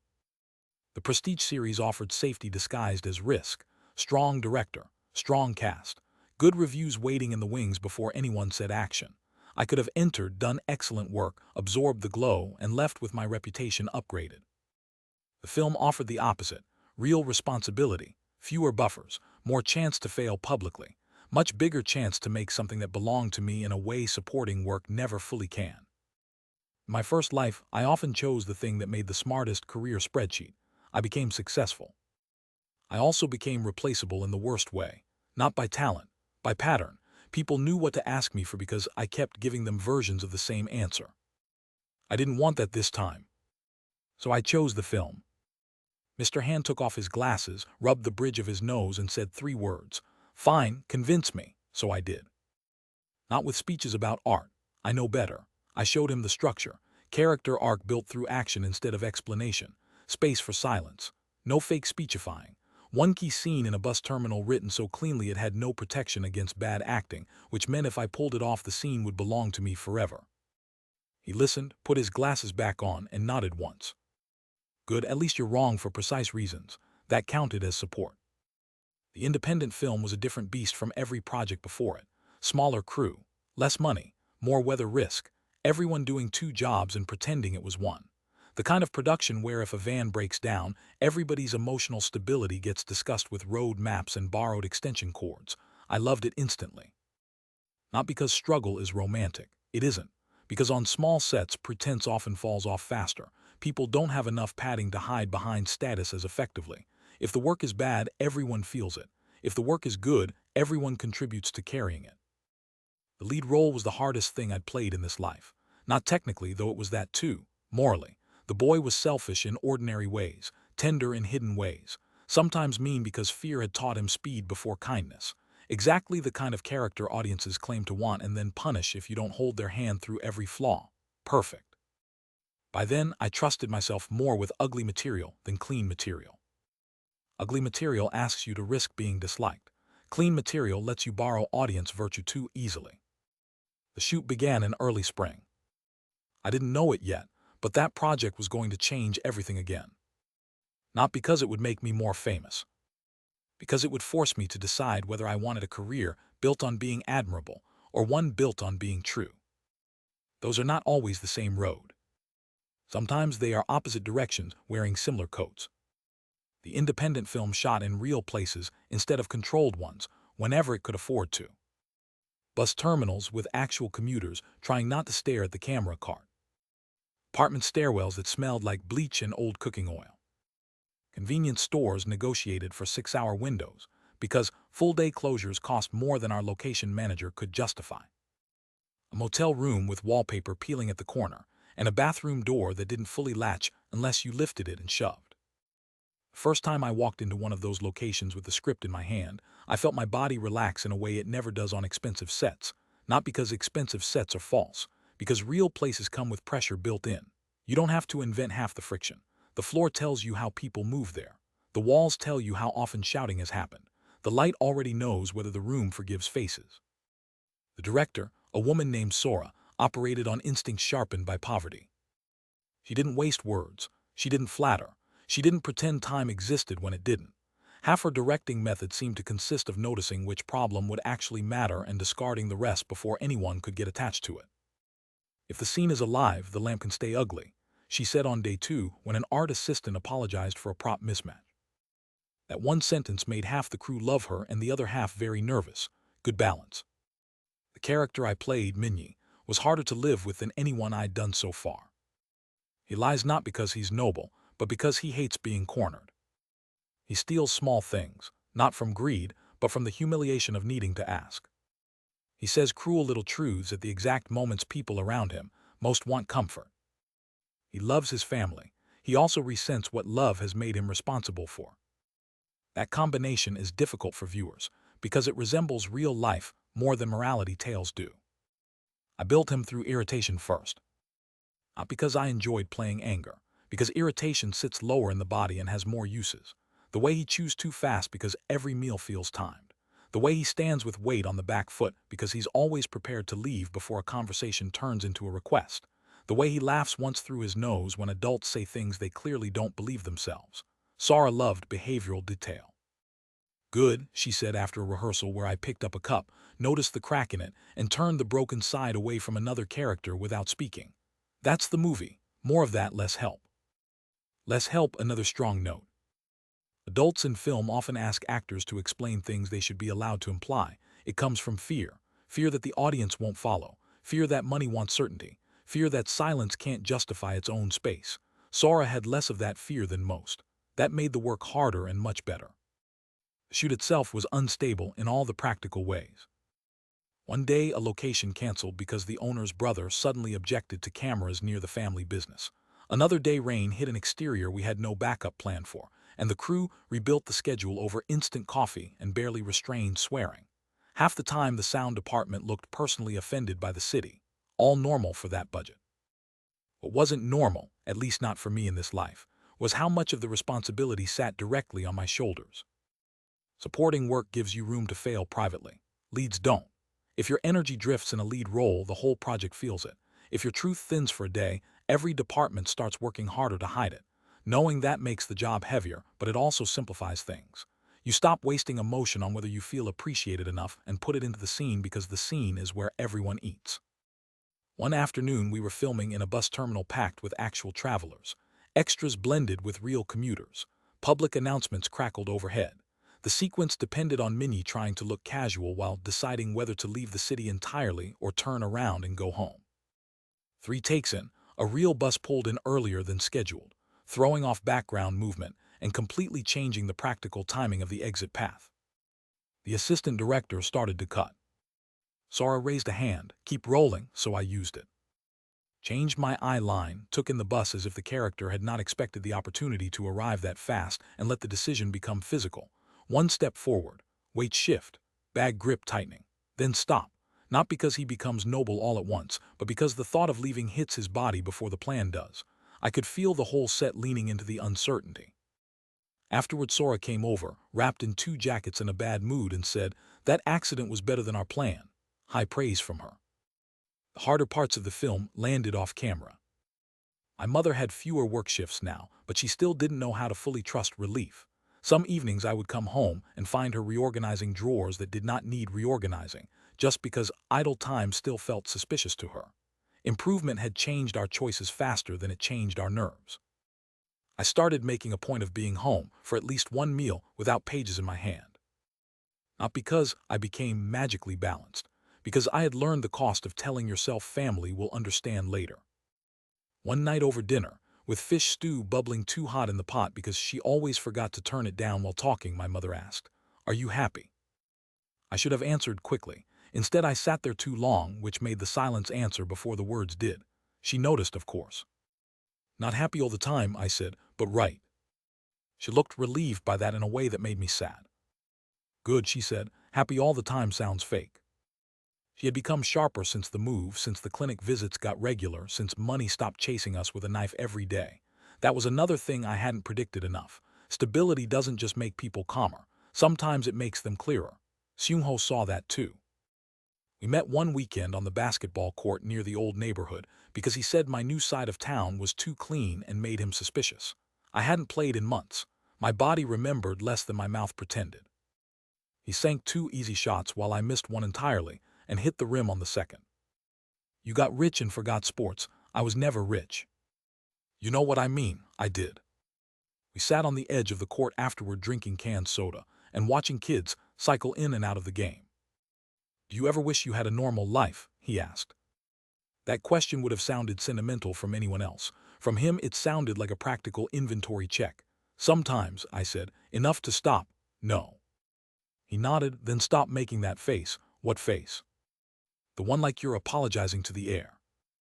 That line followed me back to set. Because once he said it, I started noticing how often guilt had become part of my resting posture in this second life. Guilt for liking the work, guilt for the time it took, guilt for the money it made, guilt for needing it, guilt for being good at something that might still pull me away from the person I was doing it for. Useful guilt becomes ethics. Excess guilt becomes vanity in a damaged costume. I started cutting it down where I could. On set, that meant less caution in scenes that needed teeth. In life, it meant accepting that my mother was not a passive object I had to rescue from every complexity. She was an adult choosing alongside me, not a sainted memory I could only protect by suffering beautifully. That shift changed the last week of the film. The final confrontation scene required Minnie to say something cruel and true to his older sister, then instantly regret it without retracting the truth. Hard scene. Easy to oversell. Harder not to. The actress playing my sister, Yori, was excellent and fearless, which meant the room on the day of filming had the good kind of tension. Nobody joking too much, nobody over-rehearsing, crew moving quietly, everyone sensing the scene might actually catch. Take 1 was technically right and emotionally cautious. Sora cut and looked at me. "You're still asking permission to be ugly." That made me angry because she was also right. From who? Everyone, me, the camera, the audience, your dead relatives, pick one. A couple of crew members looked at the floor to hide smiles. I reset. Second take went much further. Not louder, worse, more specific. The line came out with the careless speed people use when they have been holding the thought in for months and finally let it slip before kindness can stop them. Then the regret arrived not as apology but as visible damage. The kind where the speaker hates himself for the truth and still cannot take it back because the truth is not false just because it hurts. When the take ended, Yori stayed in character a beat too long, then blinked at me and said quietly, "That was nasty." "Thank you." Sora kept it. The film wrapped in a half-demolished terminal waiting room with paper confetti somebody had stolen from a marketing event because our own wrap budget did not cover anything festive. That was perfect. I hate polished endings anyway. They lie about how work actually closes. Most projects end in fatigue, gratitude, unresolved emails, and leftover tape. The film went to festivals before wider release. Festivals are a different disease from awards season. More scarves, more panels, more people speaking warmly about human stories while checking who entered the room. Still useful if you know what they're for, not truth, positioning. At the first screening, an international programmer asked me through a translator what I thought the character teaches us about resilience. "He teaches us that resilience can be ugly to live with," I said. The translator paused, then smiled slightly before passing it on. The answer traveled farther than I expected. A critic quoted it, then another. Suddenly, I had a reputation for saying inconveniently clean things in public, which was either excellent branding or a slow-burning professional risk. Time would tell. The film itself hit harder than the studio project had with a different crowd. Smaller audience, deeper attachment. Not blockbuster noise, not fandom volume. More the kind of response where people come up after screenings and tell you something personal they probably shouldn't be telling a stranger because the movie caught them at the wrong depth. I learned to handle that with care. You cannot accept everybody's confession as a compliment. Sometimes it is just pain looking for the nearest container. One man stopped me outside a screening and said, "You made me hate my younger self and forgive him in the same scene." I didn't know what to say to that, so I bowed and thanked him. Maybe that was enough. The reviews were excellent. Better than excellent. The kind that start making executives who ignored you 6 months ago behave as if they had spotted genius from a great distance and merely been waiting for the right budget to reveal their support. The same senior actor who had accused me of liking adult adjustment sent a congratulatory text with too many exclamation marks. I answered thank you and nothing else. Mercy has limits. The stronger problem came from success at home. Not my mother's health, that was stable. Not money, that was better. It was the speed of choice. Every week now brought 2 or 3 possible futures: studio series, art house film, historical drama, voice work, animation, a novel adaptation, a sports movie that wanted me to train 6 hours a day and look nobly tired, a family comedy I could feel dying on the page by page 12. I started turning work down at a rate that made people nervous. That's when the whispers began, difficult, selective. Too young to understand momentum, managed too tightly, influenced by artistic circles. That last one was about Heejin and the reading group, and it made me laugh for a full minute when Mr. Han told me. What did they want instead, I asked, for me to be influenced by shampoo ads? He didn't laugh, he was reading 3 offers at once.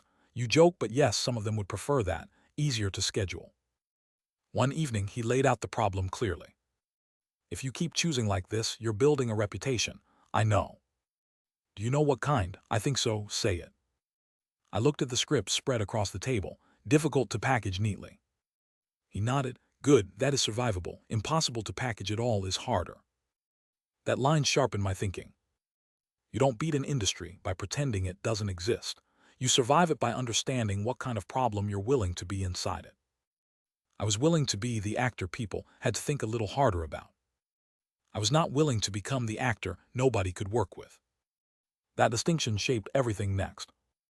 The next role I chose was commercial enough to keep the money sane, and odd enough to keep my blood moving. And by then, for the first time since the rooftop, I realized I was no longer just trying to avoid the mistakes of my first life. I was building a second one with its own dangers. That was progress. It was also terrifying. The commercial project I took next was a historical series with enough scale to keep everyone happy and enough ambiguity in the writing to keep me interested. On paper, it looked like compromise. In practice, it taught me more about compromise than any prestige role would have.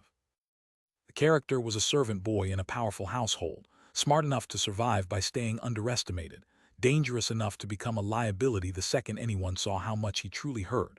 If you played him too innocently, the story lost its knife. If you played him too knowingly, the whole class system around him collapsed under the weight of modern interpretation. Perfect middle territory. The production also came with horses, outdoor sets, layered costumes, and adults who believed historical work automatically became meaningful the second everyone put on hanbok and lowered their voices.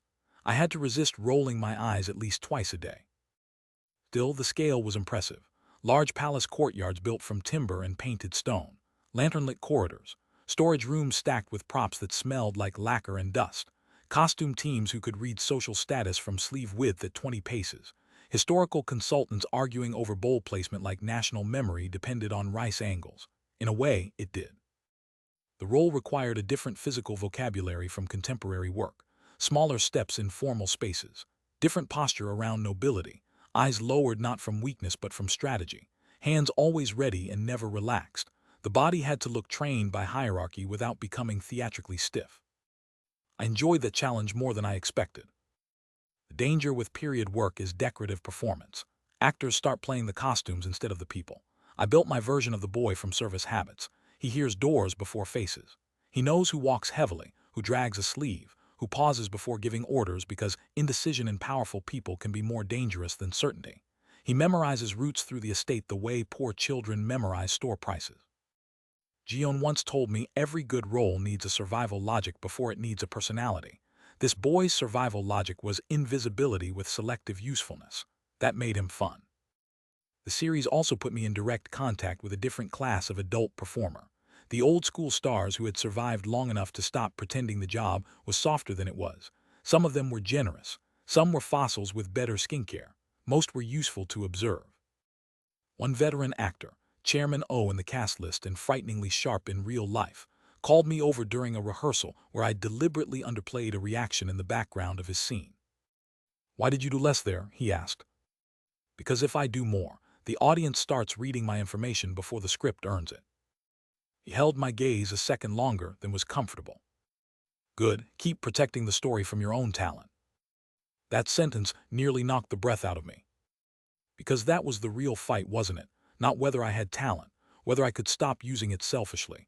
In my first life, once I became good enough to dominate attention, I often did. Not maliciously, instinctively. The camera rewards hunger until hunger starts eating the scene. This time I wanted to be better than that. The historical series ran long enough to settle into routine. Wake before dawn, costume layers, hair, tutoring on off blocks, set, fight rehearsal, scene work, travel home in darkness. Eat something reheated, while my mother pretended not to be half asleep waiting for me. On paper it looked punishing. In practice it became a rhythm, and rhythm is what makes hard things survivable. What changed underneath the rhythm was me, not dramatically, quietly. I stopped flinching every time success knocked on the door. I stopped treating every good review like a trap, and every bad review like secret truth. I started feeling less like a fraud occupying borrowed time, and more like a worker in a difficult trade. That sounds obvious, it wasn't. When you get a second chance, there's always a hidden fear that the whole thing can be revoked if you relax too soon. Like life is watching for arrogance and will snatch the floor the second you forget gratitude. That fear can make you careful. It can also make you superstitious and exhausted. One night, after a long outdoor shoot, my mother found me at the kitchen table reading criticism on a tablet I had promised Mr. Han I wasn't using for that purpose. She took it out of my hands. "You look stupid doing this. That's a harsh note. It's accurate." I leaned back. What if they're right? They, the bad ones. She set the tablet face down. Some of them will be, some of them won't. If you need all of them to be wrong for you to sleep, you'll never sleep. If you think all of them are right, you'll be useless. Eat first. I stared at the tablet for a second, then at her. "How did you become the wise one?" She turned back to the stove. "I survived you. It develops character." That line saved me from an entire spiral. People talk a lot about mentors in acting. They don't talk enough about mothers who don't care about the mythology of the craft and therefore become the best editors of your ego you'll ever have. The series became a hit. Not a polite hit, a real one. Ratings, fan art, trending clips, think pieces about class, loyalty, and ambition that quoted dialogue from scenes we'd shot in freezing mud while the sound team cursed birds. My character, who was supposed to be a quiet blade moving through the edges of power, became one of the most discussed parts of the show. That was gratifying and inconvenient. Gratifying because the work landed. Inconvenient because discussion turns into appetite, and appetite turns into demands. Brands called again. Variety shows circled again. A talk program wanted the nation to hear my true thoughts. I told Mr. Han that phrase alone should count as grounds for legal refusal. He agreed. The better side of the hit was the money. I say that plainly because pretending otherwise is childish. The hit let my mother finally stop her remaining job entirely. The day she handed in her notice, she came home with flowers she'd bought for herself and set them on the table like she wasn't sure she was allowed to do something so unnecessary. What are those for? I quit. I stood up so fast my chair scraped backward. Today. My chest tightened in a way that wasn't pain and wasn't exactly joy either. Something bigger and stranger. A release delayed so long it didn't know what shape to take once it arrived. She laughed at my face. You look like you're about to faint. I might. Don't, I just got free time. I don't want to spend it at your hospital. I crossed the room and hugged her before she could make another joke. She smelled like outside air, soap, and the grocery store flowers she'd carried on the bus herself, because she still refused to let simple happiness become an event someone else had to organize. That night we ate at a real restaurant. Nothing absurd. Just a place with proper tablecloths and dishes she wouldn't have chosen in the years when the bill itself would have made food taste guilty. She looked at the menu for too long. Pick something, I said. I don't know what counts as responsible here. Nothing, that's the point. That made her laugh so loudly the couple at the next table glanced over. Watching her decide between two soups felt more rewarding than any premiere had. The problem with progress is that it creates new vulnerability. Once my mother stopped working, there was no more pretending the house could keep functioning without my career moving. The emotional truth of that changed the air between us, even though neither of us spoke it directly at first. I noticed it in small ways. How quickly she asked whether my schedule looked too hard. How carefully I answered questions about future projects so she wouldn't hear pressure in my voice and translate it into sacrifice. How both of us became more protective of our routines, because the routines now represented a life we had fought for instead of one we were just surviving. Then her doctor recommended a minor procedure she'd postponed too long. Not emergency, not nightmare, still surgery, still hospital, still all my old panic waking up and asking if I had actually changed anything or merely delayed the same story. She saw the look on my face the minute the word surgery entered the room. It's routine, so was your collapse. That is not encouraging.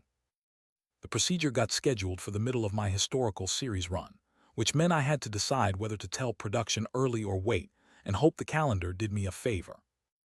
In my first life I would have waited, not because I was brave, because I was afraid of looking inconvenient. That fear wastes years. This time I told them. Gion had taught me something useful about professional rooms. If you deliver reality early and without melodrama, competent people often handle it much better than your fear predicted. So I told the line producer, the assistant director, and Mr. Han. Calmly, specific date, specific impact, no apology, their response, schedule shift, scene reorder, transport support, done. I nearly laughed from relief. The surgery went well. I sat in the waiting area with a coffee I didn't drink and realized how different fear feels when it does not arrive carrying poverty on its back. The fear was still fear, sharp, stupid, alive. But it wasn't tangled with payment plans and postponed medicine and whether rest itself was affordable. Money doesn't cure dread. It changes the terrain dread walks through. When the doctor came out smiling, I had to sit back down because my legs felt briefly unreliable. My mother woke groggy, annoyed, and hungry. Excellent signs. You look terrible, she murmured. Thanks, get sleep, you first. She drifted off again, holding my wrist, and I sat there for a long time thinking about the quiet violence of ordinary safety. A procedure done when it should be done. Recovery in a clean room. No bargaining. No skipped steps. No asking whether waiting another season might be cheaper. That was what the career had bought more than anything visible. Time, correctly timed care, room to choose. After that, something in me unclenched. Not all at once, but enough. Awards came again that year, and this time I won. Different ceremony, different category, better speech because I kept it short, better suit because my mother insisted I stop dressing like a scholarship student at a funeral, more applause than I knew what to do with and less temptation to mistake it for oxygen. When they called my name, I stood, walked to the stage, took the trophy and looked out into the dark until I found my mother's face, still there. That was the only part that mattered. Backstage afterward, while handlers and photographers tried to organize joy into content, I slipped into a side corridor with the award still in my hand and just breathed for a minute. Not because I was overwhelmed by victory, because I suddenly understood the difference between then and now. In the first life, the trophy on the roof had felt like the last step in a bargain that killed everything else. This one felt smaller, healthier, real, a byproduct of work, not the justification for it. My mother found me before any staffer did. "Are you hiding?" strategically. She touched the trophy once with one finger, heavy, a little. Good, makes it harder to wave around like an idiot. I laughed, and just like that the moment stayed human. The stronger danger arrived later, quietly in the form of possibility, international interest. A streaming project with a global release. An offer to train abroad for 6 months. Meetings about agents in other markets. Words like expansion and crossover entering rooms where the tea was too expensive, and nobody said anything honest until the second hour. My first instinct was excitement, my second was caution. Because leaving now, even strategically, would reopen the exact question I had spent this whole second life trying to answer better than before. How far do I go, how fast? And what do I leave behind each time I say yes? One evening, after everyone else had left a meeting about overseas opportunities, I sat alone in Mr. Hand's office staring at the city through his half-closed blinds. He didn't push. Eventually he said, "You're thinking about the wrong version of the question. What's the right version?" "Not whether you can go," I waited, "whether you know why." That was the right question, of course it was. Ambition gives easy answers to the wrong questions. Craft gives harder ones to the right questions. By then I trusted the second voice more. I went home with 3 folders in my bag and found my mother asleep on the couch with the television on mute, one sock half off, glasses crooked, completely unprepared to symbolize anything except peace. I turned off the television, folded the blanket higher over her shoulder, and sat on the floor for a minute in the dark. I had come back once wanting to save one person and maybe punish myself less. Somewhere along the way, without noticing, I had built a life complicated enough to deserve actual choices. That should have felt like success. It felt more like standing at the edge of a larger country with no map. Which, in fairness, was still better than the roof. I didn't take the overseas offer right away. That annoyed almost everyone involved. Executives prefer ambition that moves in straight lines. Agents too. Straight lines photograph well and make future leverage easier to explain at meetings. Mine had become more like a river avoiding concrete, harder to chart, harder to brand, still moving. The offer itself was real. International streaming series, multilingual cast, training period abroad, schedule brutal enough to count as a young person's idea of opportunity and an adult's definition of logistical violence. The role was good too, which made the decision harder. Not amazing, good, useful, challenging in some ways, market expanding in many. A younger version of me would have accepted before the tea cooled. This version asked for time. Mr. Hand did not love that. "You can say no after reading it properly," he said. "I support that, but don't say maybe forever. Maybe is how people lose both options." "I know, do you?" I looked at him over the folder. "You really commit to the disappointed mentor face." "I'm not mentoring you, I'm billing you." That helped. I took the material home, read the scripts twice, watched sample work from the showrunner, then did the one thing most people in the room probably expected least. I went to see Seung-ho. Not because he knew the industry, because he didn't. He had grown taller, louder, and somehow more unimpressed by my career the more public it became. A valuable trait. He met me at a late-night snack place near his campus in a jacket too thin for the weather, and sat down with the expression of someone already prepared to dislike whatever problem had dragged me there. "You look expensive," he said. "That's not a greeting. It is if I haven't seen you in 3 weeks, fair." I gave him the short version, overseas, big project, useful career move, complicated life move.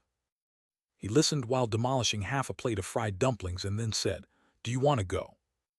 "I told you it's complicated." "That's still not the question." I rubbed my face. "Part of me does." "Which part?" That was exactly the kind of annoying, simple question only old friends and good directors ask. The part that still wants to know how far this can go.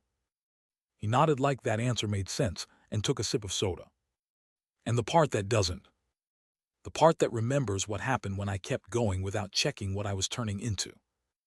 He leaned back in the plastic chair and looked at me for a long second. Then, "Don't answer like a person choosing a train. Answer like a person choosing a shape." I stared at him. He frowned. What? That sounded smart. Write it down if you need to. I did write it down later, because he was right in a way that would take me another week to fully understand. Big decisions had stopped being about the next project alone. They were about what pattern the project reinforced. Was I becoming someone who always left when momentum pointed outward? Someone who used difficulty to feel morally pure? Someone who mistook staying still for loyalty? Every choice leaned on a deeper habit.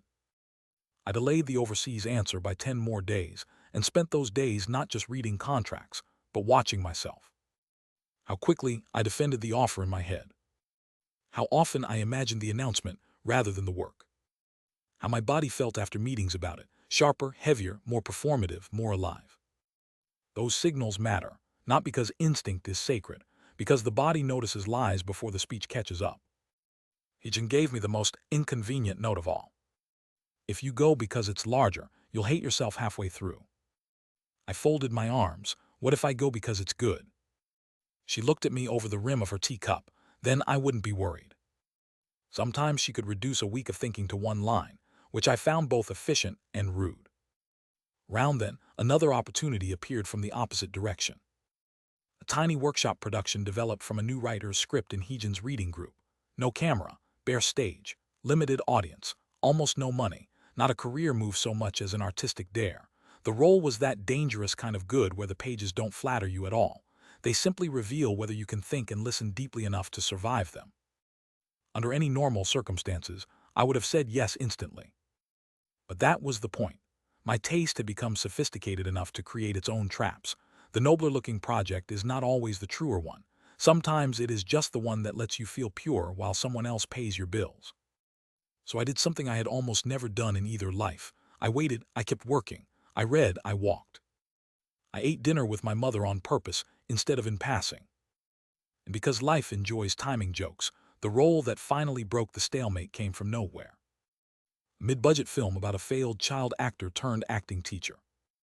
I almost threw the script across the room on principle. The premise sounded either embarrassingly on the nose or like an invitation to be self-congratulatory in a tasteful way. Two of my least favorite things. Then I read page 1 and page 10. And page 32, where the teacher, now in his 30s, lies to a student about why he left the industry because the true answer would expose how little he trusted himself with success. The script was not about nostalgia, thank God. It was about fear, repetition, performance as labor, performance as avoidance, and what happens when someone who once learned how to survive by becoming visible tries to help children do the same without handing them his damage in a gift box. Now that was dangerous. Not because it mirrored me exactly. It didn't. The teacher was rougher, pettier, more bitter in some ways, more cowardly in others, but the script understood the profession from the inside. It knew how adults use the language of care to hide commerce. It knew how young performers become experts in reading rooms long before they are old enough to vote. It knew that talent does not protect you from misuse. Sometimes it just makes the misuse more profitable. I read the whole thing in one sitting. Then I read it again aloud in my room after midnight, and had to stop twice, because the lines were hitting nerves I preferred to keep under wallpaper. My mother found me at the table with the script, pages spread out, tea long cold. That bad, that good. She pulled out the chair across from me and sat down. Tell me, so I did. Not the whole plot, the shape, the ache, the risk, the fact that the role would ask me to jump years emotionally if not physically, the fact that some people would call it too meta the second it was announced, the fact that I didn't care because the writing was alive enough to survive suspicion. When I finished, she asked only one question. If you do this, will you still know where home is? That was the question underneath every other question now. I thought about the overseas project, the workshop, the historical series, the film, the stage, the roof in the rain, the old apartment, the brighter kitchen, the hospital corridor, the trophy in my hand that had once meant too much and later meant the right amount. I thought about how often my ambition had worn different masks while claiming it was helping. Then I answered, yeah. She nodded once. Then do the one that sounds like it's scaring you for the right reason. I chose the teacher script. The overseas project moved on without me. People acted shocked for exactly 1 week, then found other things to be shocked about. That is another useful lesson. Industry panic has an extremely short memory if you don't feed it. The workshop happened on the side, small and intense, and sharpened my instincts further. The teacher film went into pre-production with a director who cared less about my reputation than about whether I could make the age shift believable from the inside. Good. Exactly the right disrespect. The part required a different kind of transformation than costumes or makeup could fake. He wasn't just older. He was used up in highly specific ways. The body of a man who had spent years demonstrating scenes, holding bad posture in classrooms, pretending cynicism is wisdom because bitterness sounds smarter in public. The voice of someone who still slips into actor clarity by accident and then hates himself for revealing the old muscle. To find him, I sat in on classes at 3 different acting academies. Not famous ones, real ones. Places above cafes and next to music schools and behind office towers where children and exhausted parents climbed stairs carrying hopes in paper folders. I watched teachers who genuinely cared and teachers who loved control more than teaching. I watched children trying to please, trying to rebel, trying to survive, trying to become extraordinary before they had even decided whether they liked themselves ordinary. The thing that stayed with me most wasn't the talent. It was the waiting, parents in halls, children outside audition rooms, teachers watching the door after a student left. Acting lives are built in waiting rooms and corridors more than on stages.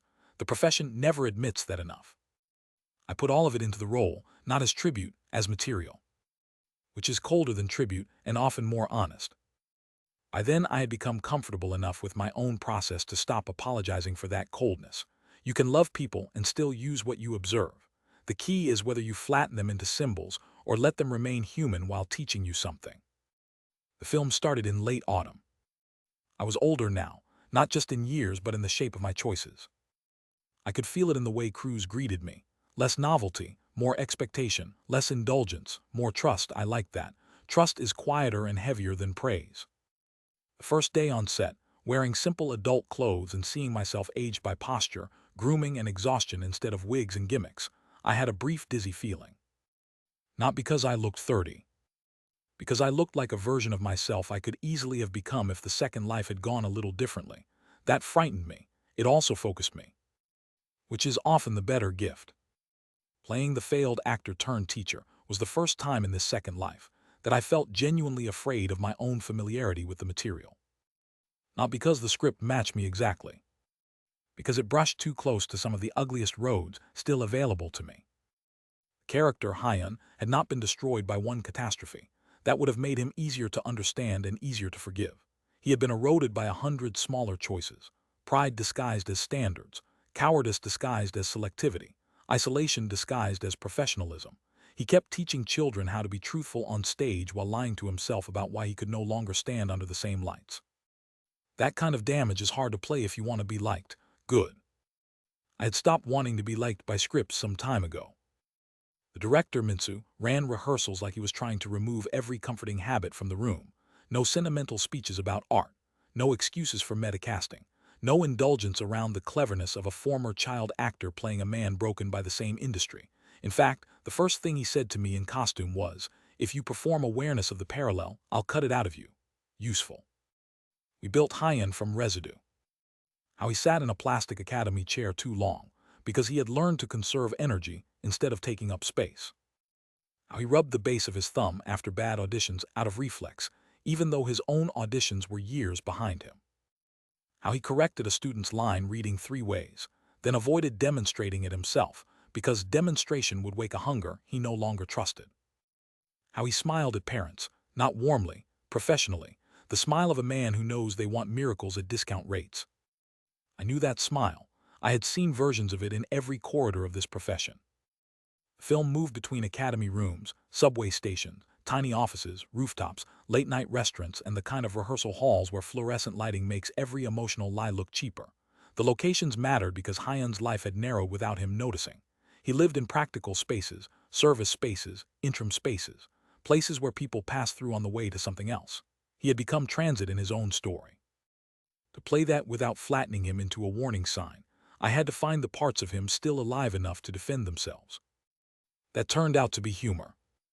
Not bright humor, dry, damaged humor, the kind men develop when they have embarrassed themselves enough to stop dressing their pain in poetry. One scene had Hyun telling a furious mother that her son did not need more confidence. He needed one honest week with no one projecting fantasies onto his face. On the page, the line could have landed as saintly. I hated that version. I played it annoyed instead, tired, hungry, 2 seconds away from regretting the truth and still unwilling to swallow it. Minsu kept that take. Better, he said. Now he's a man instead of a thesis. Exactly. The Academy children in the cast changed the whole set. Some were natural, some weren't.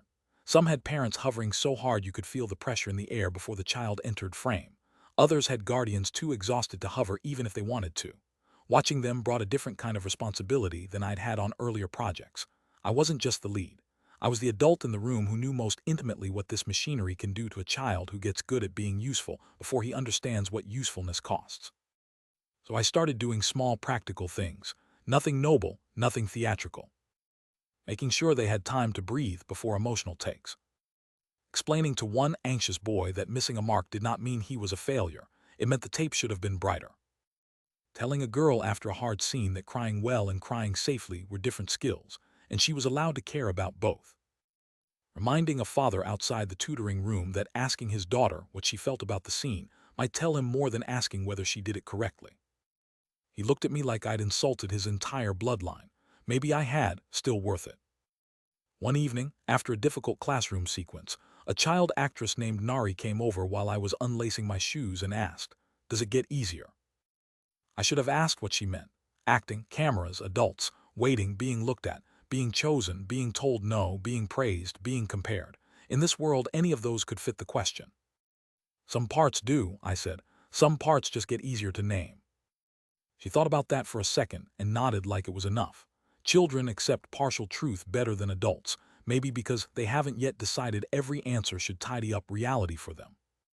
The hardest scene in the film came late. Hyun is alone in an empty academy room after everyone leaves. He has just turned down an offer to return on camera in a role he would have wanted years ago, not because the role is beneath him, because he is terrified that if he tastes public attention again, he won't stop. The scene is not about noble refusal. It is about fear disguised as principle finally becoming visible even to the man using it. The room had mirrored one wall, folding chairs stacked in a corner, half-erased blocking tape on the floor, a forgotten child's water bottle under a chair, real academy room used after hours. Those details did half the work for me before the camera even rolled. Minsu gave almost no note. Don't try to summarize him, let him fail at being honest. That was one of the best directions I've ever received, so I did. I sat in the chair, picked up the offer sheet, put it down, looked at the mirror and away from it, started laughing once at something not funny and stopped too late, tried to speak, didn't, pressed my thumb into the heel of my palm until the skin whitened, stood up as if leaving would solve the thought, sat back down because the room was actually inside him and there was nowhere to leave to. When Minsu called cut, nobody rushed to speak. The sound mixer looked away first, good sign. Minsu checked playback once and said, "That stays." I went outside and stood by the service stairs in cold air, until my body stopped feeling like it belonged partly to Hyun. That's another thing people don't say often enough. Acting well is not always expressive. Sometimes it is contamination management afterward. The film finished in winter. No awards chatter this time at first. No brand noise. No publicist trying to shape a narrative before the work had a chance to exist. Just a smaller project made with dangerous sincerity by people who knew exactly how little protection sincerity offers in the market. I trusted it more for that. During post-production, while the film was being cut, my life entered its strangest phase yet. Not busiest, not poorest, not most public, strangest. Because for the first time since waking back up in that childhood bedroom, I had built enough stability that I could actually pause. Not permanently. Nothing in this profession permits permanent pause unless you vanish, but enough to breathe, read, decline, think, and choose from steadier ground. I used that time badly for the first few weeks, slept late. Read too many reviews of old work. Attended every reading group session like I was earning merit badges in seriousness. Started making notes about directing even though I had no immediate plan to direct and no right to romanticize it from 3 screenings and a notebook full of opinions. My mother watched this unfold with a level of amusement I found frankly disrespectful. "You're restless," she said one morning as I reorganized the same bookshelf I'd already reorganized 2 days earlier. "I'm thinking. You're sanding the furniture of your brain for no reason." I set the books down. That is an extremely specific insult. It's accurate. The truth was simpler. I had spent so many years in both lives moving from emergency to opportunity to obligation that calm felt suspicious. Useful, yes, also suspicious. Without the next project already towering over the week, I had to face the part of myself that still believed motion alone could justify me. That is a dangerous belief. It makes industrious people easy to exploit and successful people impossible to satisfy. Round then the overseas team returned. New project, better script, more leverage, still months abroad if I said yes, still the same underlying question. I read the material, good, better than the first offer, not transformative. This time I knew the answer faster, no. Not forever, not in principle, just no now, because the shape of my life had finally become something I was building rather than merely escaping into, and I wasn't willing to hand that shape over for expansion alone. Mr. Hand didn't smile when I told him, but his shoulders lowered slightly. Good. You're not going to argue. I was waiting to see if you understood your own pattern yet. Do I? Better than before. High praise from him. The high-end film premiered quietly and then did what the best dangerous films often do. It spread through conversation instead of noise. Actors mentioned it first, then directors, then teachers, then ex-child performers who almost never speak publicly unless something cuts close enough to force recognition. The reviews were some of the strongest I had ever received and also some of the least comfortable to read. Not because they were cruel, because they saw too much. One essay argued that my performance carried the memory of apprenticeship gone wrong inside every correction. Another said the film worked because I refused to flatter the profession even while loving the labor of it. Minsu sent me that line with no message attached. Good enough. Then something happened that mattered more than criticism. At a small post-screening talk, a mother stood up and asked whether acting had been worth it for me. Not financially, not career-wise, not as a path to praise, worth it. The room went quiet in a way that told me everyone else wanted the answer too. I could have given a clean one, I didn't. Sometimes yes, I said. Sometimes no, usually both at once. A few people laughed softly. I continued before anyone could mistake the line for a clever dodge. It was worth it when it helped me build a life that could hold the people I love. It wasn't worth it when I used the work as an excuse to abandon that life and call the abandonment dedication. Those are not the same thing. The job doesn't protect you from that confusion. If anything, it rewards it for a while. You could feel the room shift. No applause, better than applause, recognition. Afterward in the hallway, my mother tapped my elbow. That was the first honest answer I've heard in public all year. From me, from anybody. Again, better than applause. By then, I had stopped treating each project as a chapter in a comeback narrative. I hated comeback narratives. They flatten people into before and after as if all the dangerous middle material doesn't exist. My life was not a comeback. It was an ongoing argument with time, ambition, fear, work, love, and the ugly economics of becoming visible. That understanding changed what success felt like. Success no longer felt like elevation. It felt like responsibility with better tailoring. That might sound joyless. It wasn't. Joy was still there, in good scenes, in a note that unlocked a character, in my mother choosing flowers for no reason, in Seung-ho insulting my clothes after a premiere, in Heejin saying less fake after a rehearsal and meaning it as affection, in Mr. Han muttering not terrible about a contract and thereby expressing extreme approval. But joy had stopped being the ruler, thank God. The final thing that convinced me I had really changed happened in the most ordinary setting possible. I came home after a long meeting and found my mother in the kitchen, sleeves rolled up, arguing with a stubborn jar lid. Not a crisis, not a clinic, not a ceremony, a jar. Need help. I need the manufacturer arrested. I took the jar, opened it easily, and handed it back. She looked at me, you're getting stronger, so are you. She frowned like she didn't know what I meant, then she did. Because strength wasn't just medicine and better shoes and no second job and brighter windows and working heating in winter. It was how she stood now, less braced, less apologetic, more willing to rest when resting made sense, more willing to buy fruit without checking 3 stores first, more willing to ask what she wanted instead of what we could survive with. That was the real result, not the trophies, not the covers, not the articles. A kitchen where a small annoyance could stay a small annoyance.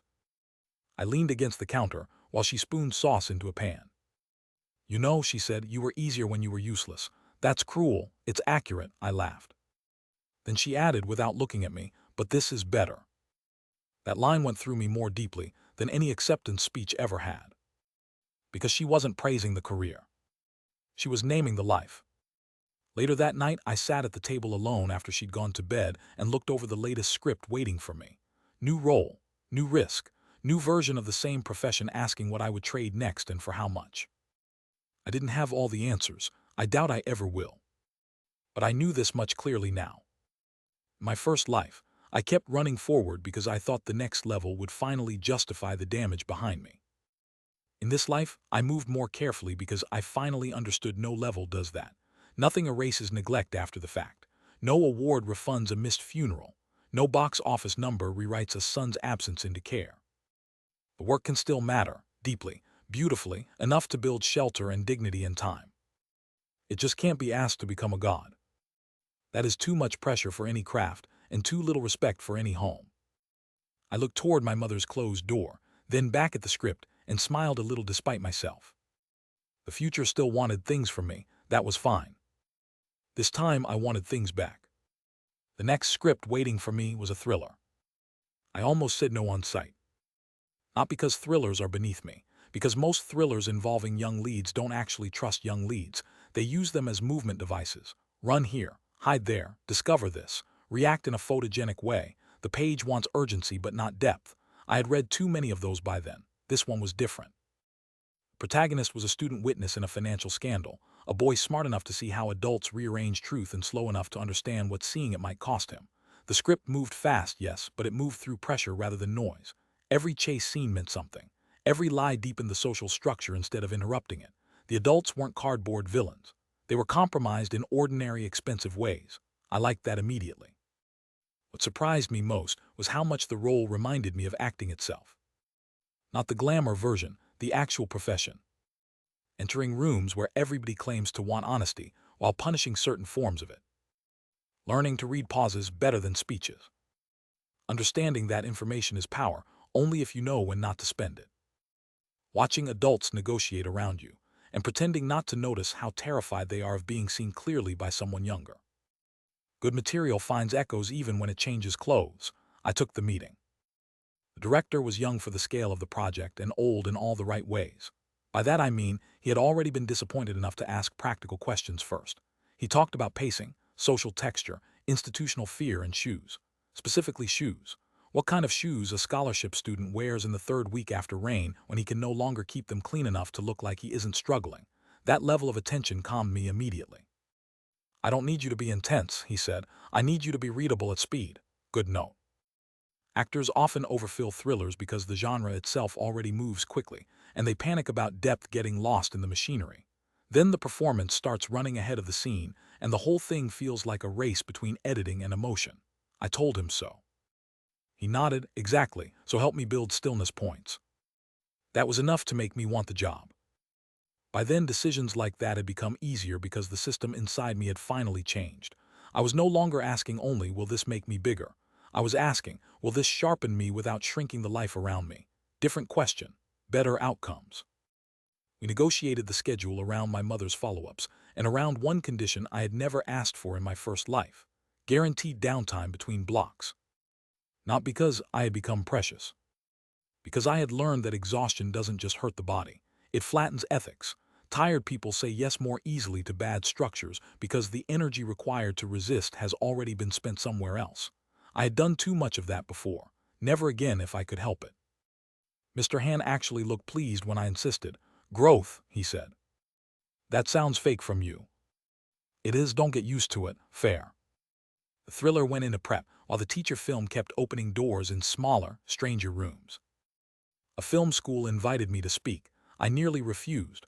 Public speaking about acting often turns into fake certainty for students too tired to challenge you.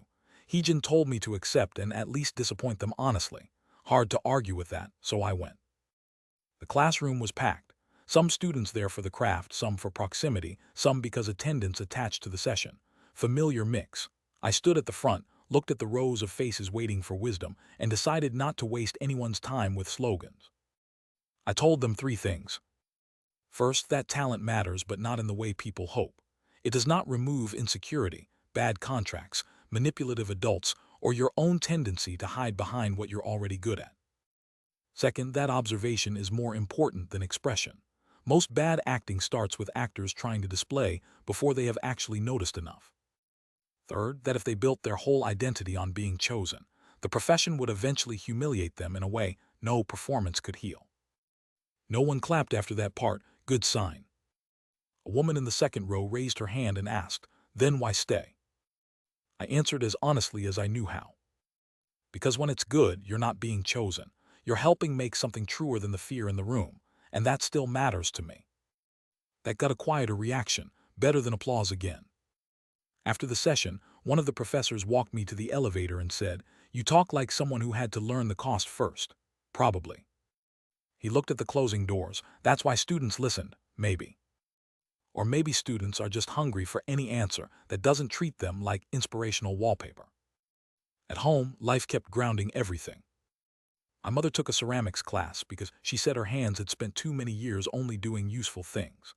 I nearly cried the first time I saw a lopsided bowl she'd made sitting by the sink like it had always belonged there. "It's ugly," she announced proudly. "It has personality. It has gravity issues. That too." She was happier in ways that didn't always look cheerful, happier enough to complain about neighbors' music, happier enough to care about curtains, happier enough to get bored, which is one of the most luxurious human states and one I will never underestimate again. Seung-ho got engaged. He told me by tossing a ring brochure onto the cafe table and saying, "Look at this insane financial decision." I stared at the brochure. "That's your proposal method." "No, that's me emotionally processing." He watched my face for a second and then asked, "Do you ever think about having a life normal enough for this kind of problem?" I looked around the cafe, midday crowd, office workers, two students asleep over laptops, a child fighting over a muffin with his grandmother, so much ordinary life happening without cameras or scripts or waiting rooms. "Sometimes," I said, and I think ordinary life is harder to earn than it looks." He nodded slowly. That was annoyingly sincere. He was right, it was. The older I got, the less I romanticized normalcy and the more I respected it. Not because normal lives are simple, because they are full of repetition without applause, care without narrative reward, compromises no one edits into a cleaner arc. Keeping a home decent over time may be the hardest sustained performance most people ever give, and nobody hands them trophies for it. That thought followed me into the thriller. The role on the surface was all urgency. Running, hiding, watching adults unravel around money and reputation. But under that was something steadier. A boy trying to decide what kind of person he could become while the world kept offering him examples he did not trust. I understood him immediately. The first big scene on set involved a family dinner after a hidden truth has already begun poisoning the room. Not an action set piece. Better. 4 people, chopsticks, one television left on too low, and everyone speaking around the actual subject. Because in many homes conflict enters through the side door long before anyone lets it sit at the head of the table. The director spent 20 minutes discussing where each bowl should be. I loved him. Not because props are sacred, because he understood that people show emotional hierarchy through objects before they admit anything verbally. The mother serves one person first. The father doesn't reach for the kimchi himself, because someone always hands it to him. The son moves his water glass twice without drinking, because he is measuring timing, not thirst. Sister eats fastest because leaving early is already part of her private plan. That is family writing. That is also acting writing. We shot the scene 6 times. On take 4, I changed the timing of one glance toward the father and the entire table atmosphere shifted. The director saw it immediately. "There," he said from behind the monitor. "That look means he knows this is the last normal meal." Exactly. That kind of work made me feel the same sharp gratitude I used to mistake for hunger. Now I knew better. Gratitude doesn't demand everything in return. Hunger often does. The thriller was physically harder than anything since the rain sequence years ago. Night exteriors, stairwell chases, one riverbank scene shot in mud so deep the assistant director lost a shoe and found religion in the same 15 seconds. But because the emotional logic underneath was solid, the physical stress never felt empty. That's the real difference between hard work and punishment. One builds the scene.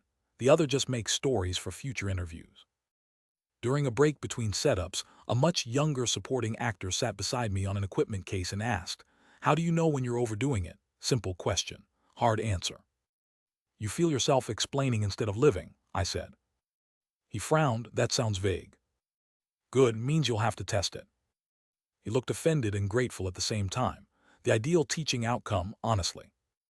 It was strange becoming the older actor in rooms without noticing when the shift happened.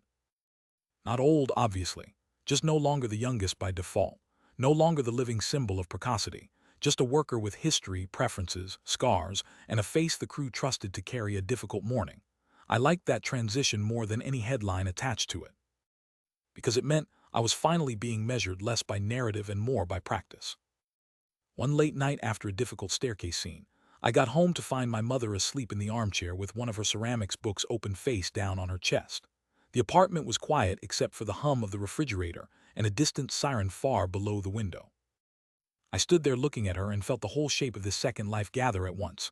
The roof, the small bedroom, the soup in the old kitchen, the debt collector, the first flyer, the first mark on the floor, the hospital, the rain rig, the brighter apartment, the flowers, the bowl with gravity issues, the scripts, the jobs taken and refused, the times I nearly drifted and didn't, the times I still might. You don't get a clean ending while you're alive. I know that now. There is no point where the music swells and everything you've learned becomes permanent. The old habits remain available, so do the old fears. Success keeps trying to convince you it can solve questions it only makes louder. But you do get moments of orientation. Moments where you can tell whether the road under your feet is still yours. I bent, lifted the book off my mother's chest, marked the page, draped the blanket better around her shoulders, and turned off the kitchen light. Then I sat at the table with tomorrow's pages and started working. Not because work would save me. Because this time at last, work had found its proper size inside